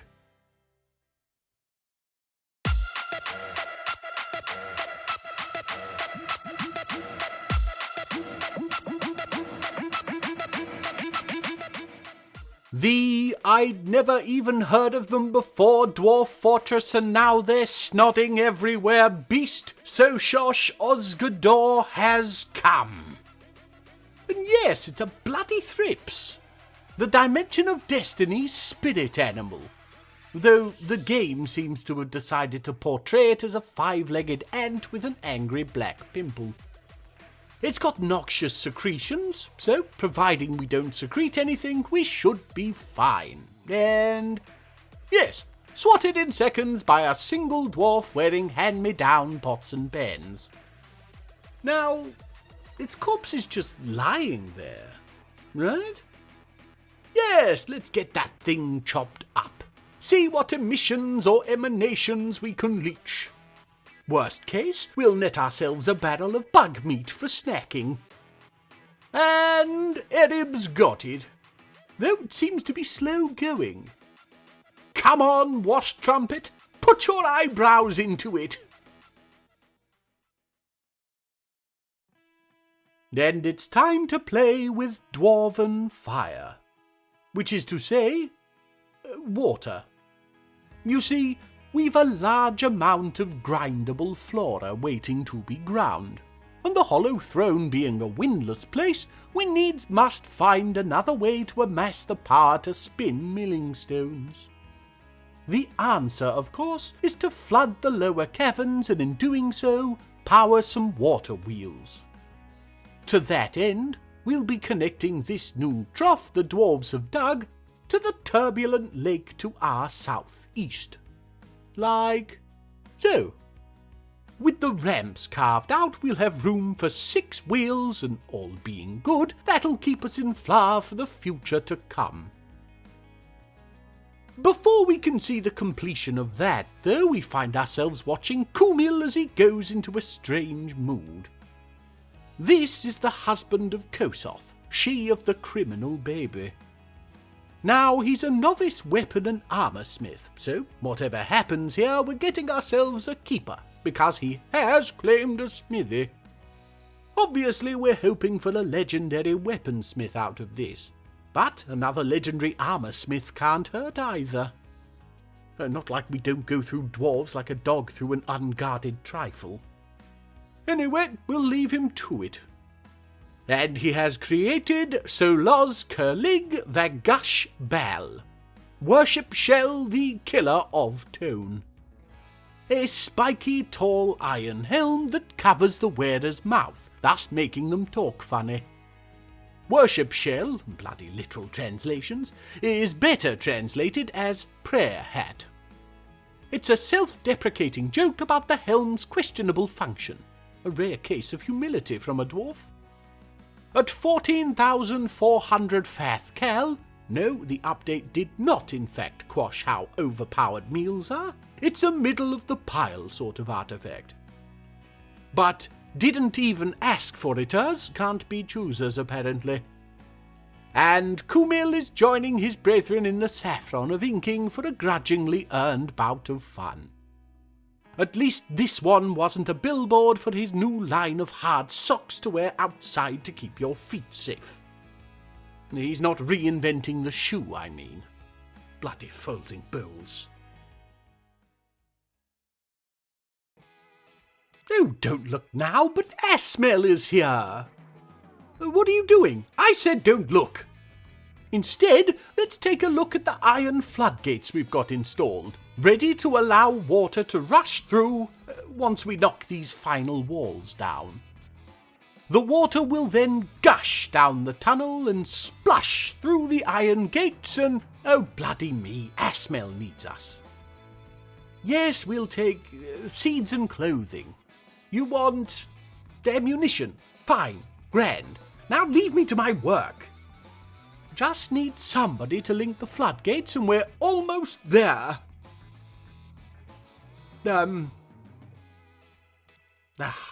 We'll come back when somebody feels like doing it. On then to the saffron of inking, where you can see... No, hang on, just remembered we need to memorialise Cybrek. Her ghost has been standing on the tables and trying to kick the dwarves' meals. Really deadened the atmosphere. We'll just pop her an engraved slab down in the extended tomb system. No, please don't count the coffins. Yes, most of them are filled. I would remind you all that I am incredibly bad at this, and you should all only ever watch me for entertainment. Is that a rock pot filled with rum in the rampway? Yes, it is.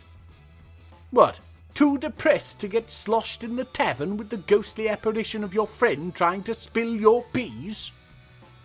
Probably more likely it's a fueling station. Tavern too far to walk to? Grab a drink here! Might be some method to that madness. I'll have to think on it. Oh, and Cybrek has been laid to rest. Now she's kicking peas in the great beyond, which is what I call the compost heap behind the shed. No use letting good soul go to waste. Oh, for me's sake, we haven't even released the dwarven fire yet, and we've already got a dead dwarf. Yes, this is her here, smooshed into the iron grates by a roofing tile being unsupported above. I guess that's just the cost of our new power generator. Really wish Gainsborough was here for his unimpressed no. Sadly, the pair of them still haven't resurfaced after their mid-Atlantic trip. Literally. Anyway, you can see we now have the water wheels in place and everything is ready, with the corpse gone, to test this thing. Yes, here's the generator building, with space to the south for milling stones that are currently being worked on. Axles and gear assemblies already set up and waiting for the water.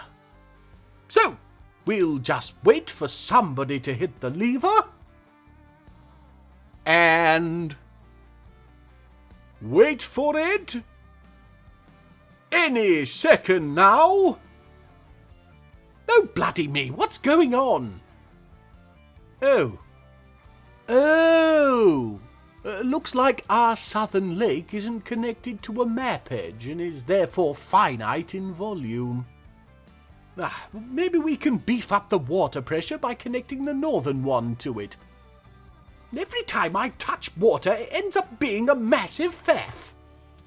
Where's the dwarf-crushing pressure of death everybody else experiences?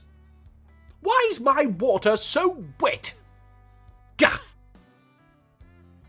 Moving on from that wet fart, we're hovering now above the newly expanded saffron of inking. Yes, it was beyond time, and now what once was the dance floor is an extended dining room, north of which we can see the much wider space for our dwarves to boogie on down. Decorated with floor carvings with arrow slits to show the cavern below, and furnished with all manner of interesting instruments to be tootled, twanged, and thrummed. If we had any miserable dwarves before, and yes, we most certainly did, then we shan't for much longer. Who could keep their frown when faced with such wonderful entertainment? Well, yes, people who have seen their friends and loved ones choked to death on poisonous vapours, or their own blood. Caw, you're a maudlin lot. On to something more cheerful. We've got this soon-to-be insane individual. It's Zugla, a dwarf with talents in nothing artifact-worthy, and so she's claimed herself a crafts dwarf workshop to make it our problem. Thing is, I know she wants to use yarn, and we've already sheared the only woolly animal in the fort, so we'll need to now juggle her sanity by every so often forbidding the stone that she's decided to use for said artifact. Until the ram grows back his wool, or we can pin one of the hairier dwarves down. The plates I have to spin for you lot. But anyway, that's going to be it for another fortnight. How are you liking the new schedule? I love it. Makes it super easy to get everything done, and I'm not left scrambling on a Thursday now because I spent the weekend doing superfluous things like sleeping or eating. You'll have to let me know in the comments, along with liking the video and subscribing if you haven't, of course. And what about the Hollow Throne? I wanted to be more open about the goals this time, what with the subterfuge of Mirrorgleam. Got to keep things fresh, you know? But yes, another comment idea. It's not it. Why not do both? Separate comments, obviously. But with that, I'm just left with asking you to look after yourselves, and I'll see you again next time. Anu Zeshon, you most wonderful of individuals. Anus Eshon. You absolute git! Hello, Mr. C. Oh, made it back then? Ha! Yeah, after lugging this slab of soggy stone for 1,000 miles. Take two. What? Oh! I'm gonna go get dry. Kutam milunu diz wamid. Welcome one and all to the worst time to buy new speakers. Stall. Phlegm, I can't. She screamed the barrier between realities down. No. Oh, hang on. There, I've pitched her up so only dogs can hear her. Oh, for me sake. I'll sort it. Thank you. And welcome you all to the Hollow Throne. If you remember, last episode, Zuglar started an artifact that needs specifically yarn cloth. For that, we need Moral Minotaurs, this ram, to get a wiggle on and grow out his woolly coat so we can shear it, spin it, and weave it into a gag. I thought it was to make an artifact. Well, yes, I was making a joke. I got an artifact. Yes? Paintbrushes are not just for hairy paint. What? Oh, an artifact. How long have you been working on that one? 4 months. Right. Moving on, and here you can see our other failed project from last episode. The power generator. Now I've blocked the flow of water to allow the lakes to refill. It's taking its sweet time, but luckily I am a very patient deity. Shut up, Gainsborough. So that is fine by me. You can see here that the lake touching the map edge is indeed feeding the rest inexhaustibly, so we can at least rest assured we shan't run out. Once we're seeing respectable depths across the board, I'll reopen the floodgates and we shall see if we can't get those wheels a-turning. Oh, and it's finally happened. What trumpet is dragging Moral to the farmer's workshop and all sheared? So, now we just spin the wool into yarn, which Zephon Dagger-Ticked is more than happy to do. Seriously, he's weird about yarn. It's a bit of a problem. Next, we weave that yarn into cloth. Not Zephon. Anyone but Zephon. But someone, please.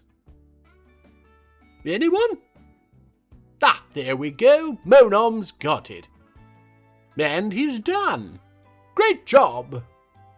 All there is to do now is follow Zuglar as she heads down to the looms for her prize. For you lot, this is a tiny story beat, barely noticed. For me, this has been an hour of stopping what I'm doing every 3 minutes to ban builders. It's been like trying to juggle cats, and I'm glad it's finally over. Oh, for me sake, and now the elves are here, lying about their age like common trolls. Yes, yes, come along. I've been dealing with nonsense all morning. What's 10 more minutes? 1 more and 9 more minutes. Oh, you're back. Yay. And Zuglar has created Avel Lelam, the lovely Wayne. What's my cousin got to do with it? Very funny, but I thought your cousin was female. Different cousin, from my mother's side. They got her maiden name. Right. good family, the curse. And there it is. The artifact itself is a chert mini-forge, a children's toy, which is good because it is, of course, covered in sheep wool. It's worth an amount, so I've decided that it's going to go into the Metal Crafting Guild Hall. That's this room here.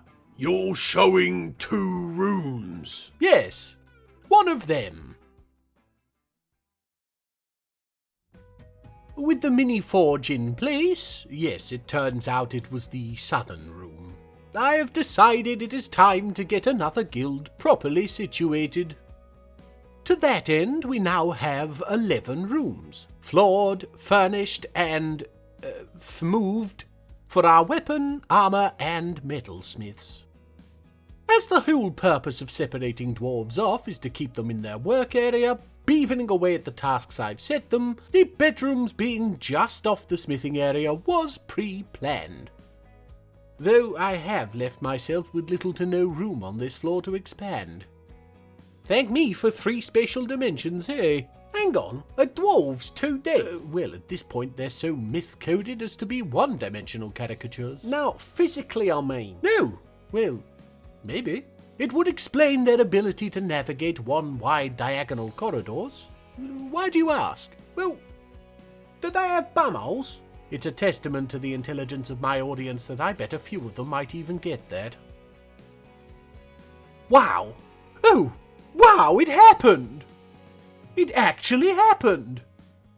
The Hollow Throne has become the capital of our lands! Oh damn, do I need to change the name? Yes, and here is King Lighthast with his entourage? Is that just Asmel? I mean, yes, that most definitely is Asmel. Could have done without her. I've already got 2. God's Doran all over again. She's even still shown as our outpost liaison. Does this mean no more trade requests? Really should have read up on capitals before starting all of this. Ah, well, we can learn together. Back to our king, and he's touring the fortress. Just stuck his nose into the saffron of inking and now looks to be heading to our temple to, well, let's be honest, be viciously snuffled by Tadgers. My me, this was so unexpected. Obviously we were working towards this, but I didn't imagine it would happen for years yet. The outer walls aren't even done. Though we do now have 3 of the 4 dwarven drop hazards complete. Things are truly moving apace.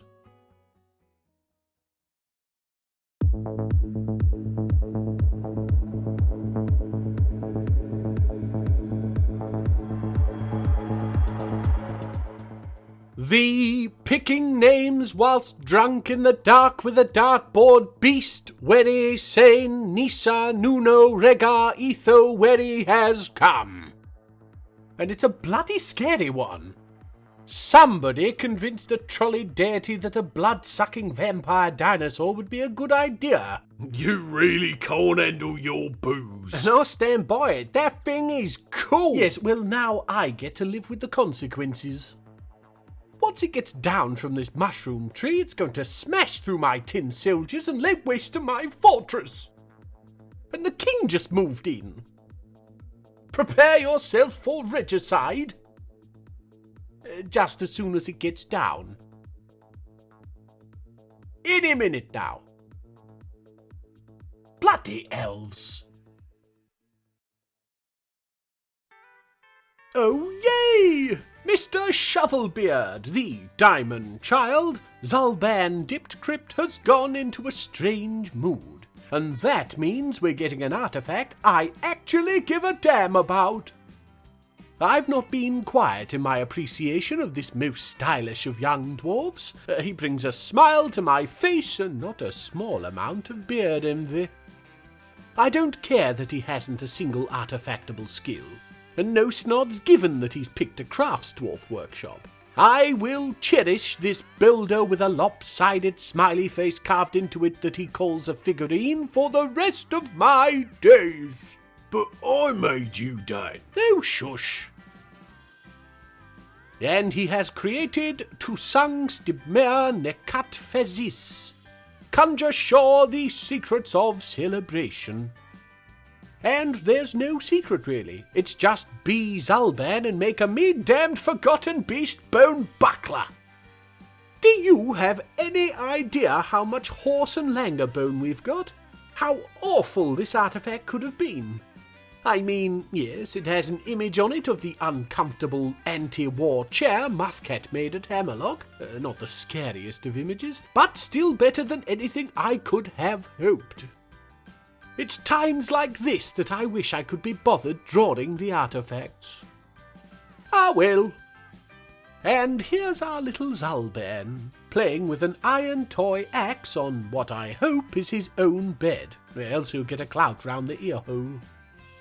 Still no skills. It was sadly one of those strange moods that is like unto a god taking direct control. So Zalban was more a meat puppet than a crafts dwarf. But he's only young, there's still time. Well done, little dwarf. Continue being amazing.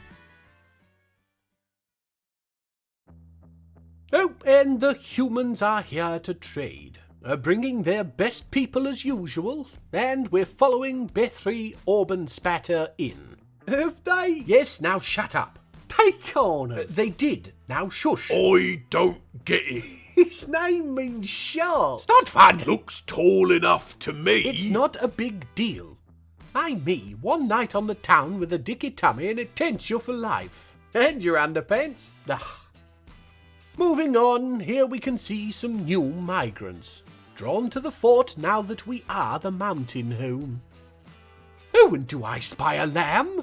Fantastic! No more depending on one ram. Hope it's female. Pretty sure we don't have any other geese. Another rabbit. Whoopee!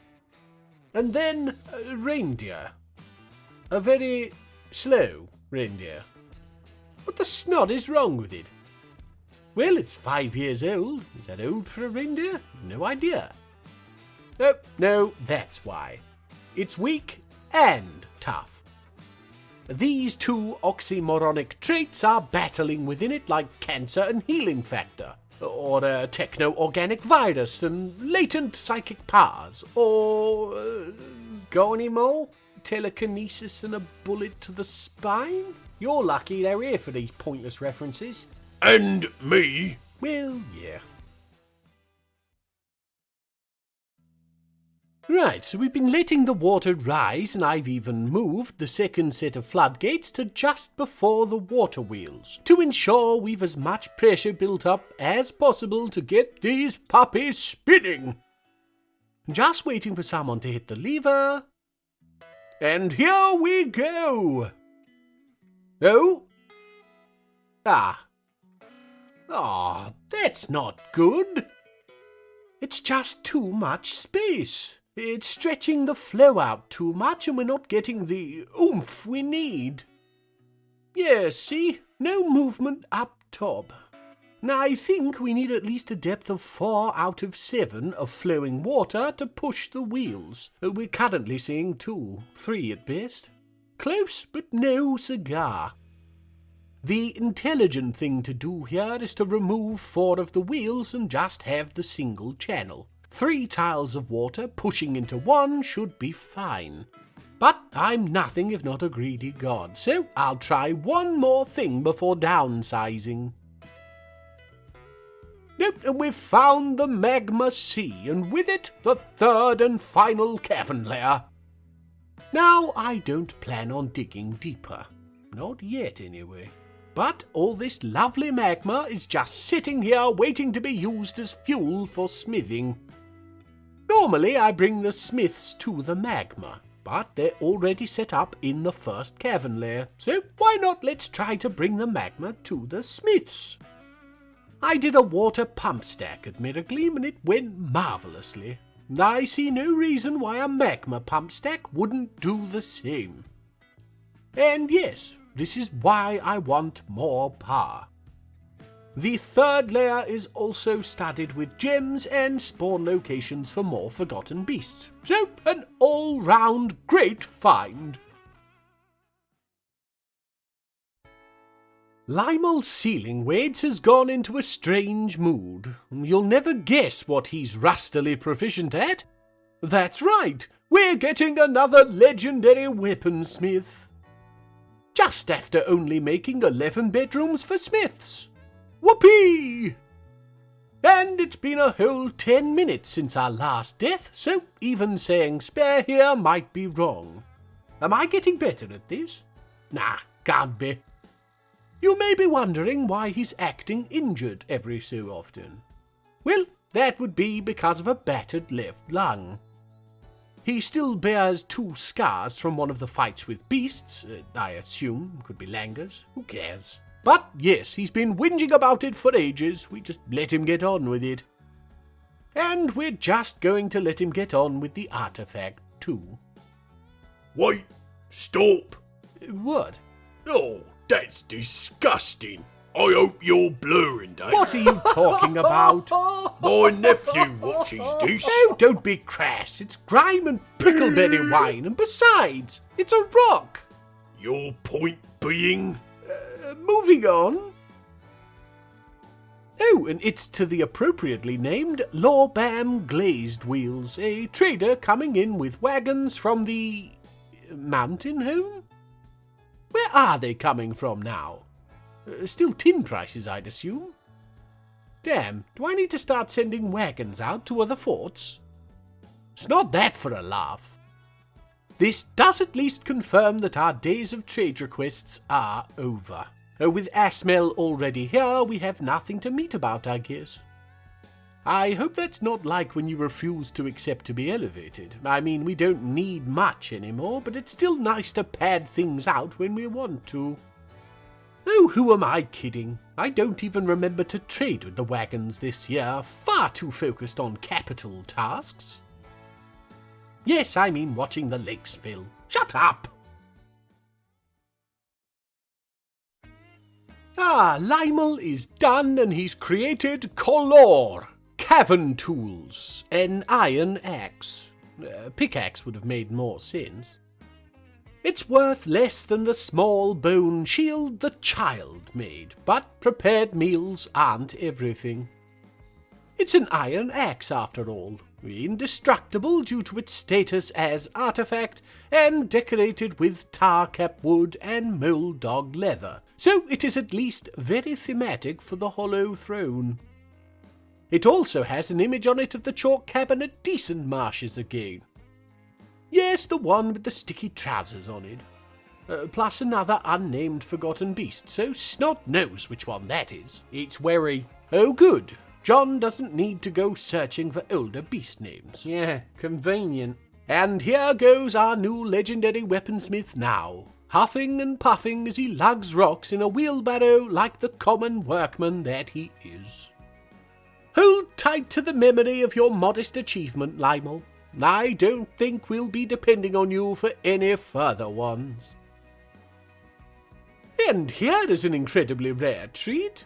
This is Doren. No, not Doren or Doren. Doren Work Tribute, wife of Ava's Eagle Trades. He of the depressing song about a missing shoe. Yes, she was one of our dwarves back in Hammerlock, if you can believe it. And she's come here as a bard because I think she was a dancer for us? That is, for the dwarves. I don't make the dwarves dance for me. Not since Hammerlock have I had an old face appear at a fort, and that was just the human wheelbarrow. So this is incredibly exciting for me. Or, well, it would be if I could ever keep the Doren straight. Now that I'm thinking about it, I don't think this was Dancer Doren. I had a mnemonic. What was it? Nobody understands trigonometry, so ask Calculator King. No. I keep mine in a bowl. Right.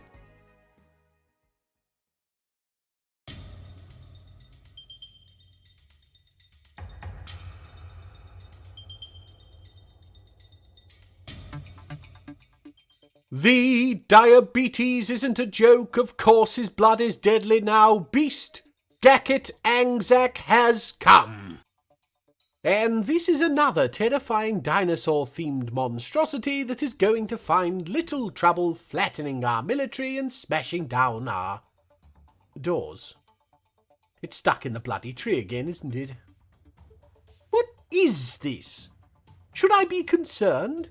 Are they stuck or just waiting for some unsuspecting dwarf to pass underneath? The intelligent thing to do would be to send one sacrificial dwarf to the tree, cut it down, and jump the beast with warriors before it can attack. But I much prefer my swords of Damocles dangling.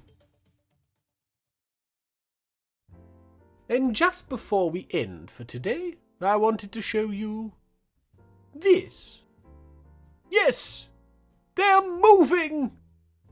Hours of waiting and work to finally have them actually moving. Oh, I could cry. Arses. Looking down below, we can see that the problem remains too much space for water to flow, not enough to keep it moving. Now, I hadn't let it get up to 7 out of 7, so I'm going to let it build up again and try one more time before admitting defeat. But it is very disheartening. And here it is with the numbers, just to show what I'm talking about. Right, but that is going to be it for another fortnight. Do remember to like and subscribe. For every one of each, I now give John a grape. So you're literally sustaining him.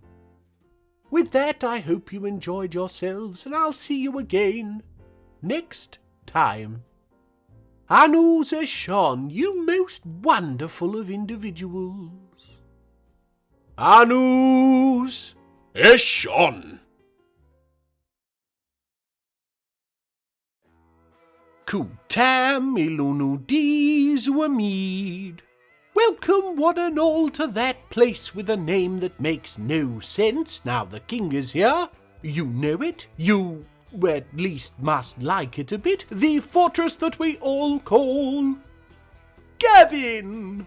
No! No, I agree with Graham. Just keep the name. But it doesn't make any sense anymore. Worcestershire. The fortress that we all call the Hollow Throne. And we start today, as you probably recognized, at the base of the pyramid, watching half our surviving warriors train while the others gather for what looks for all the world like a crafty smoke break. Do dwarves smoke? Only when they're not well lubricated. No! Yeah, I agree with Graham too. I can talk for myself. Alright. Anyway, that's enough of that. I'm bored. We've had these dwarven loot boxes dotted around the first cavern layer that the dwarves will be dying to get into. And I've stopped them before because there's been more than enough dying going on. It's been a while since we had a really big disaster though, so now I think we'll crack one open and see what we get. Warriors are here, prepared for any squiggly wiggly zebra monsters. And nothing. Asses. Well, yes, precious gems, but they're only a danger if somebody eats them. So, we've another loot box down here. Warriors are once more in place, and bloody nothing again. What has a deity got to do to see the inside of a dwarf around here? Oh, maybe this'll do it. Dakost, our punniest named dwarf, is throwing a tantrum. She's got quite a few grievances at the fort. All, barring martial training, are things she could literally just do. But when has sense ever been something our dwarves have been burdened with? Yes, see, flitting between worship and prayer like, yes, there's a difference, but surely just a semantic one. Oh, and she started a fist fight with Thighcut. He's just dodged as she's pinwheeled her arms. No, got him on the shin. That's nasty. And now she's haggard, which means we'll be seeing more of these most probably. Have fun with that, Dakost.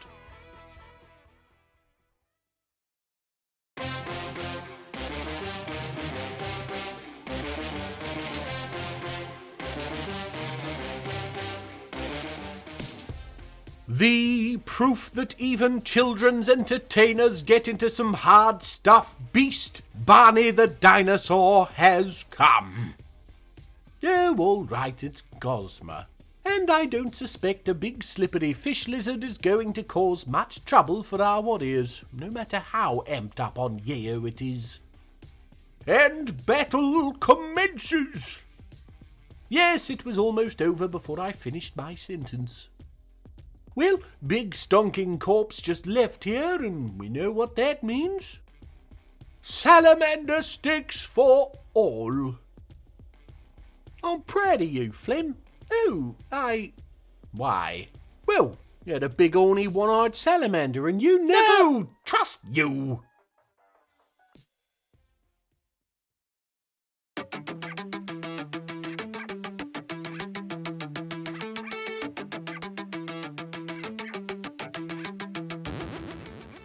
The statue Gainsborough made behind the shed that I decided to give life to beast Thefira Ometh Uribi Raka Obi has come. And gone. Damn, it's in the third cavern layer.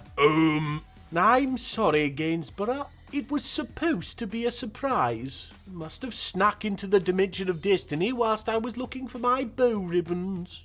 Oh, shut up, you. I'm sorry again, Gainsborough. It won't even get to knock the dwarves around down there. I should have just left it well alone. It must have taken your hours. Yeah, you need more fibre, mate.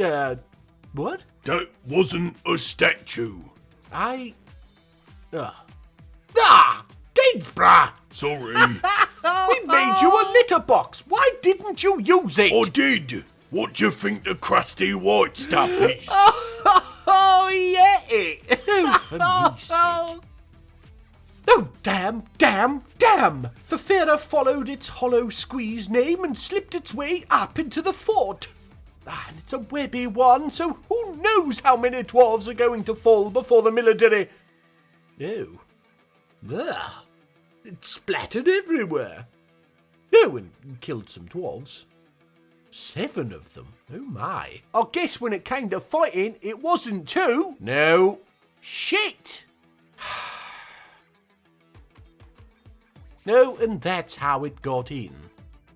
The dwarves created downstairs into the cavern.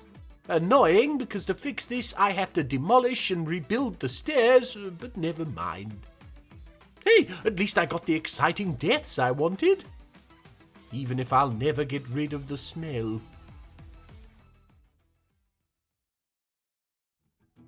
And we're following Monon now as she's gone into a strange mood. She has vaguely clothing-related skills, rusty though they are, and so has claimed a clothier's workshop. Whatever she makes can't be as bad as what we just had to deal with, however, so why not let's be positive for once? Oh, that's right, precedence. Well, she's already started, and interrupting her now will just make her stroppy, so we'll leave her to it. Talking of getting stroppy, we're back with Dacost, and now she's stumbling obliviously. And I won't lie, it's utter nonsense. See this need? Pray to Oboth Russet sang. And what does this say here? Enraptured remembering communing in a dedicated temple to Oboth Russet sang. Is it my fault she communed rather than prayed? Then here, think abstractly. I'm sorry, but if you could be pedantic about the literal meaning of specific ways to worship... Oh damn, that would be incredibly rigid and non-abstract. Yes, I see your problem now. You're a breadbasket. And she's decided to, well, not decided, I suppose. She's happened to wander out into the first cavern lair. So it'll be just my luck she'll tempt one of our forgotten beast tree decorations down. Come on, I'm feeling lucky. Oh, and Monom has finished. She's created Merstal Namash, the velvety bro. Oh, Monom! It's a loincloth, which are just dwarven underpants, and yes, she's named them for the tang and touch of the tint. They are worth a budgie smuggling 36,900 Fethkel, due to the sheer number of gems on the thing, and probably the forgotten beast bone. And now I find myself torn. On the one hand, it's a sticky, webby pile of gems and leftovers to cover the junk in one's trunk. On the other, nearly 37,000 bloody big ones. Oh, I know we'll give it to the king! And there it is. We all know why he's got a swagger in his step now. Yeah, he's got barrels up his arse. Nice.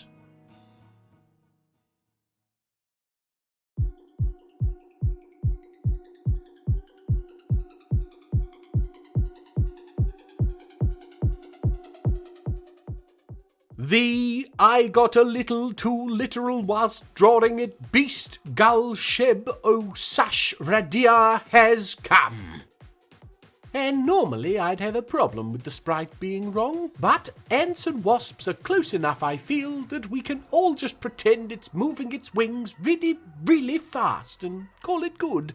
It looks like it took a face full of my statue. Yes, I wanted the trunk to look otherworldly and strange, and I guess I still had calcified ooze on the mind. Looks like it's more than just on its mind. Yes, I get it. Could we possibly climb above the scat humour? Probably I don't not. think so.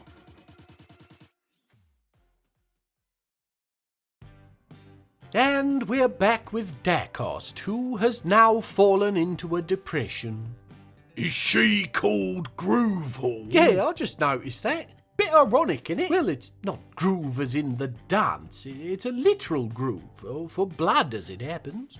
Dwarves use groove halls to exsanguinate livestock and collect the results to use in puddings and sausages. Somebody name their kid after a room to murder shaky? No, it's a hall. The murder room is further down.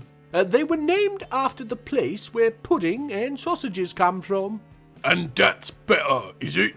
Dwarves like sausages and pudding. Anyway, I'm going to lock it into being an entertainer in the saffron of inking, because that's hilarious. The humans are here! And we're following Coppo Bothered Fainted as he masterfully handles his rook-wheeled wagon around our abundance of trees. This would seem to be the opportunity to show off what I've managed to complete behind the scenes. As you'll note, Coppo is moving to the east, rather than the west where the trade depot was last.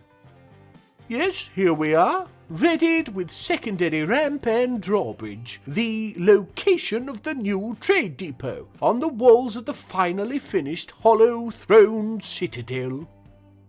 4 safety-railed holes to the pyramid below, covered in vomit as I'd previously predicted, with 2 high walls capped with, blast, what are they called? Fornications. Ah, yes, no! Fortifications! Good me, I have one senior moment and you jump to slip your filth in. Don't grow up, the pair of you. Anyway, it's time to trade. So we'll get to see how the change in location affects the depot. I've said that 2 different ways now. I've annoyed myself. My guess is not a snodding bid. Oh, and interrupting my flow, here's Kel Sturdgear, deciding to enter a strange mood. He's claimed a stoneworker's workshop and is grabbing mudstone, so yes, enough said. Now on to this, a crafts and jewellery area set up to make one thing and one thing only. Jewel-encrusted bracelets.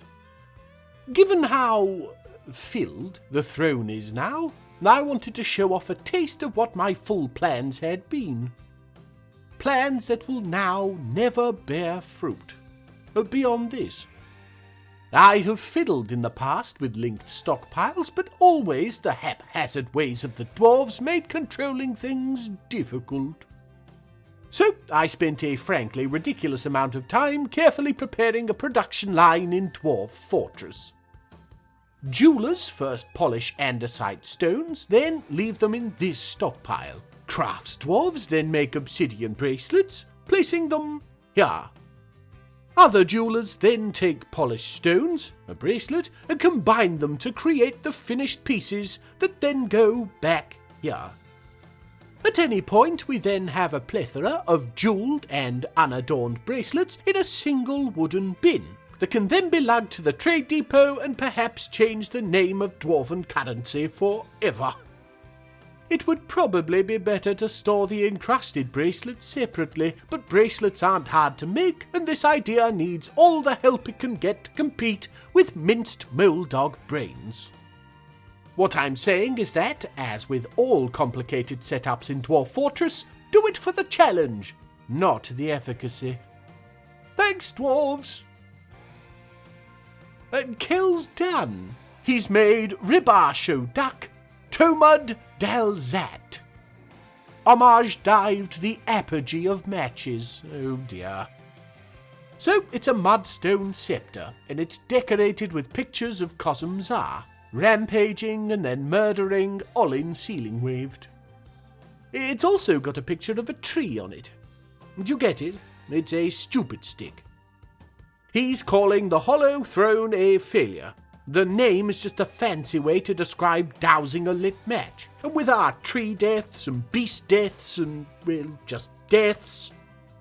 Very funny, Kill. I'd like to see you do a better job. Bloody dwarves.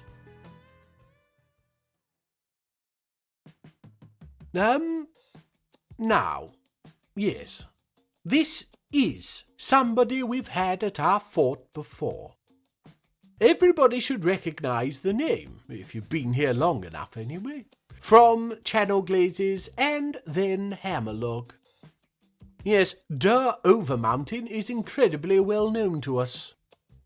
What she never was before, and to not put too fine a point on it, was black, with blonde hair and sunken gimlet eyes. See the way she's shuffling? How she keeps having to roll the skin on her arms back? Yes, we've seen this individual before, but he was wearing a much different face. Bomb wreck bristle rasped. I don't know how you survived your gibbon men-induced colonoscopy, but I'll be damned if I let you taint Dur's good name. So yes, anything untoward or disgusting that you see this horrifying little hobgoblin do? Just remember, this isn't really Baby Passion's wife. She was asking for it, really. Moving on. Lead Whip Weakens, already a legendary stonecrafter, has gone into a strange mood. Can you guess where she's going to claim? Wrong! It's a craftsdwarf workshop! Oh, that's what you guessed? Sorry, my telepathy is preoccupied with ignoring Gainsborough humming the Mortal Kombat theme tune in his head. Would you stop it? Sorry. Start FUD! Sorry, but you mentioned it and it's catchy. Anyway, let's just skip to when she's done. And she's created Ambog Sosh. Oh, with beans and an egg, please. What? Cup for me, please. Nobody is going to get that. Shush! It's a ridiculously high-value chert mug. Well, high value for a chert mug. It's got cave floater. Oh, yeah, it was in a bog. Your answer to them not getting it is doubling down. Blame Johnny writes this stuff. I got it. I still haven't got my cup. Service here is terrible. I think I might have actually lost my mind. Just now? Now it's time to show off the penultimate little job. King Law's new digs! Starting here with his beautifully adorned and furnished throne room. Now, I wanted to make some things out of precious metals, but we haven't any. So pristinely made rock will have to do. Since joining us at the Hollow Throne, he's asked us to make 25 bloody anvils. So we've stuck 2 of the ones we didn't just melt back down on pedestals here. They don't add much to the value, but he gets pleasure from seeing them. Yes, possibly sexual. He's just a dwarf after all. Next, his kingly bedroom, with, again, anvils, plus the artifact mug Ambog Sosh, which means Yawn Brigand, by the way, to raise the room value. Following this is his decadent tomb. Chalk statues of his own kingly image, a pedestal bearing an artifact chair, I forget which and shan't be checking, and every inch smoothed and engraved for beauty. Then finally his long hall. A dining area quite obviously fit for a king of the hollow throne. Enough tables and chairs to seat his entourage, it was only him and Asmael, remember? And more statues of his kingly mug. By which I mean his face, not an actual mug. And with all this splendour, do we think our King Lord is satisfied? No! Bloody dwarves! And now, finally, we get to this. My own personal Sisyphean task. Somebody has already pulled the lever, and we're just waiting for this! Yes, you're right to bloody cheer! I've got them moving and can keep them doing so. Down below you can see the work I had to go to.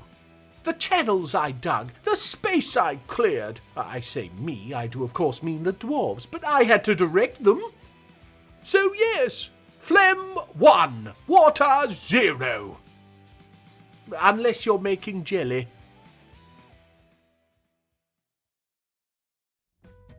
And here we are, the final moment. This is how the Dimension of Destiny ends. Not with a bang, but with a splishy, splashy, watery noise. I shall miss this world. 68 years of us together, facing monstrous titans and deific incompetence. Any last words from you two? I will miss you all. You're not going anywhere, you Neolithic spoon, just the world. Oh, I've always wanted to see space. What about you, Snodford? Anything to add? Bammo! Quite.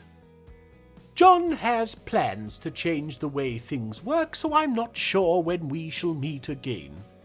Until that time, though, look after yourselves, and we'll see you again next time.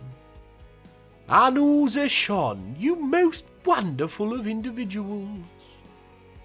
Nanus Eshon.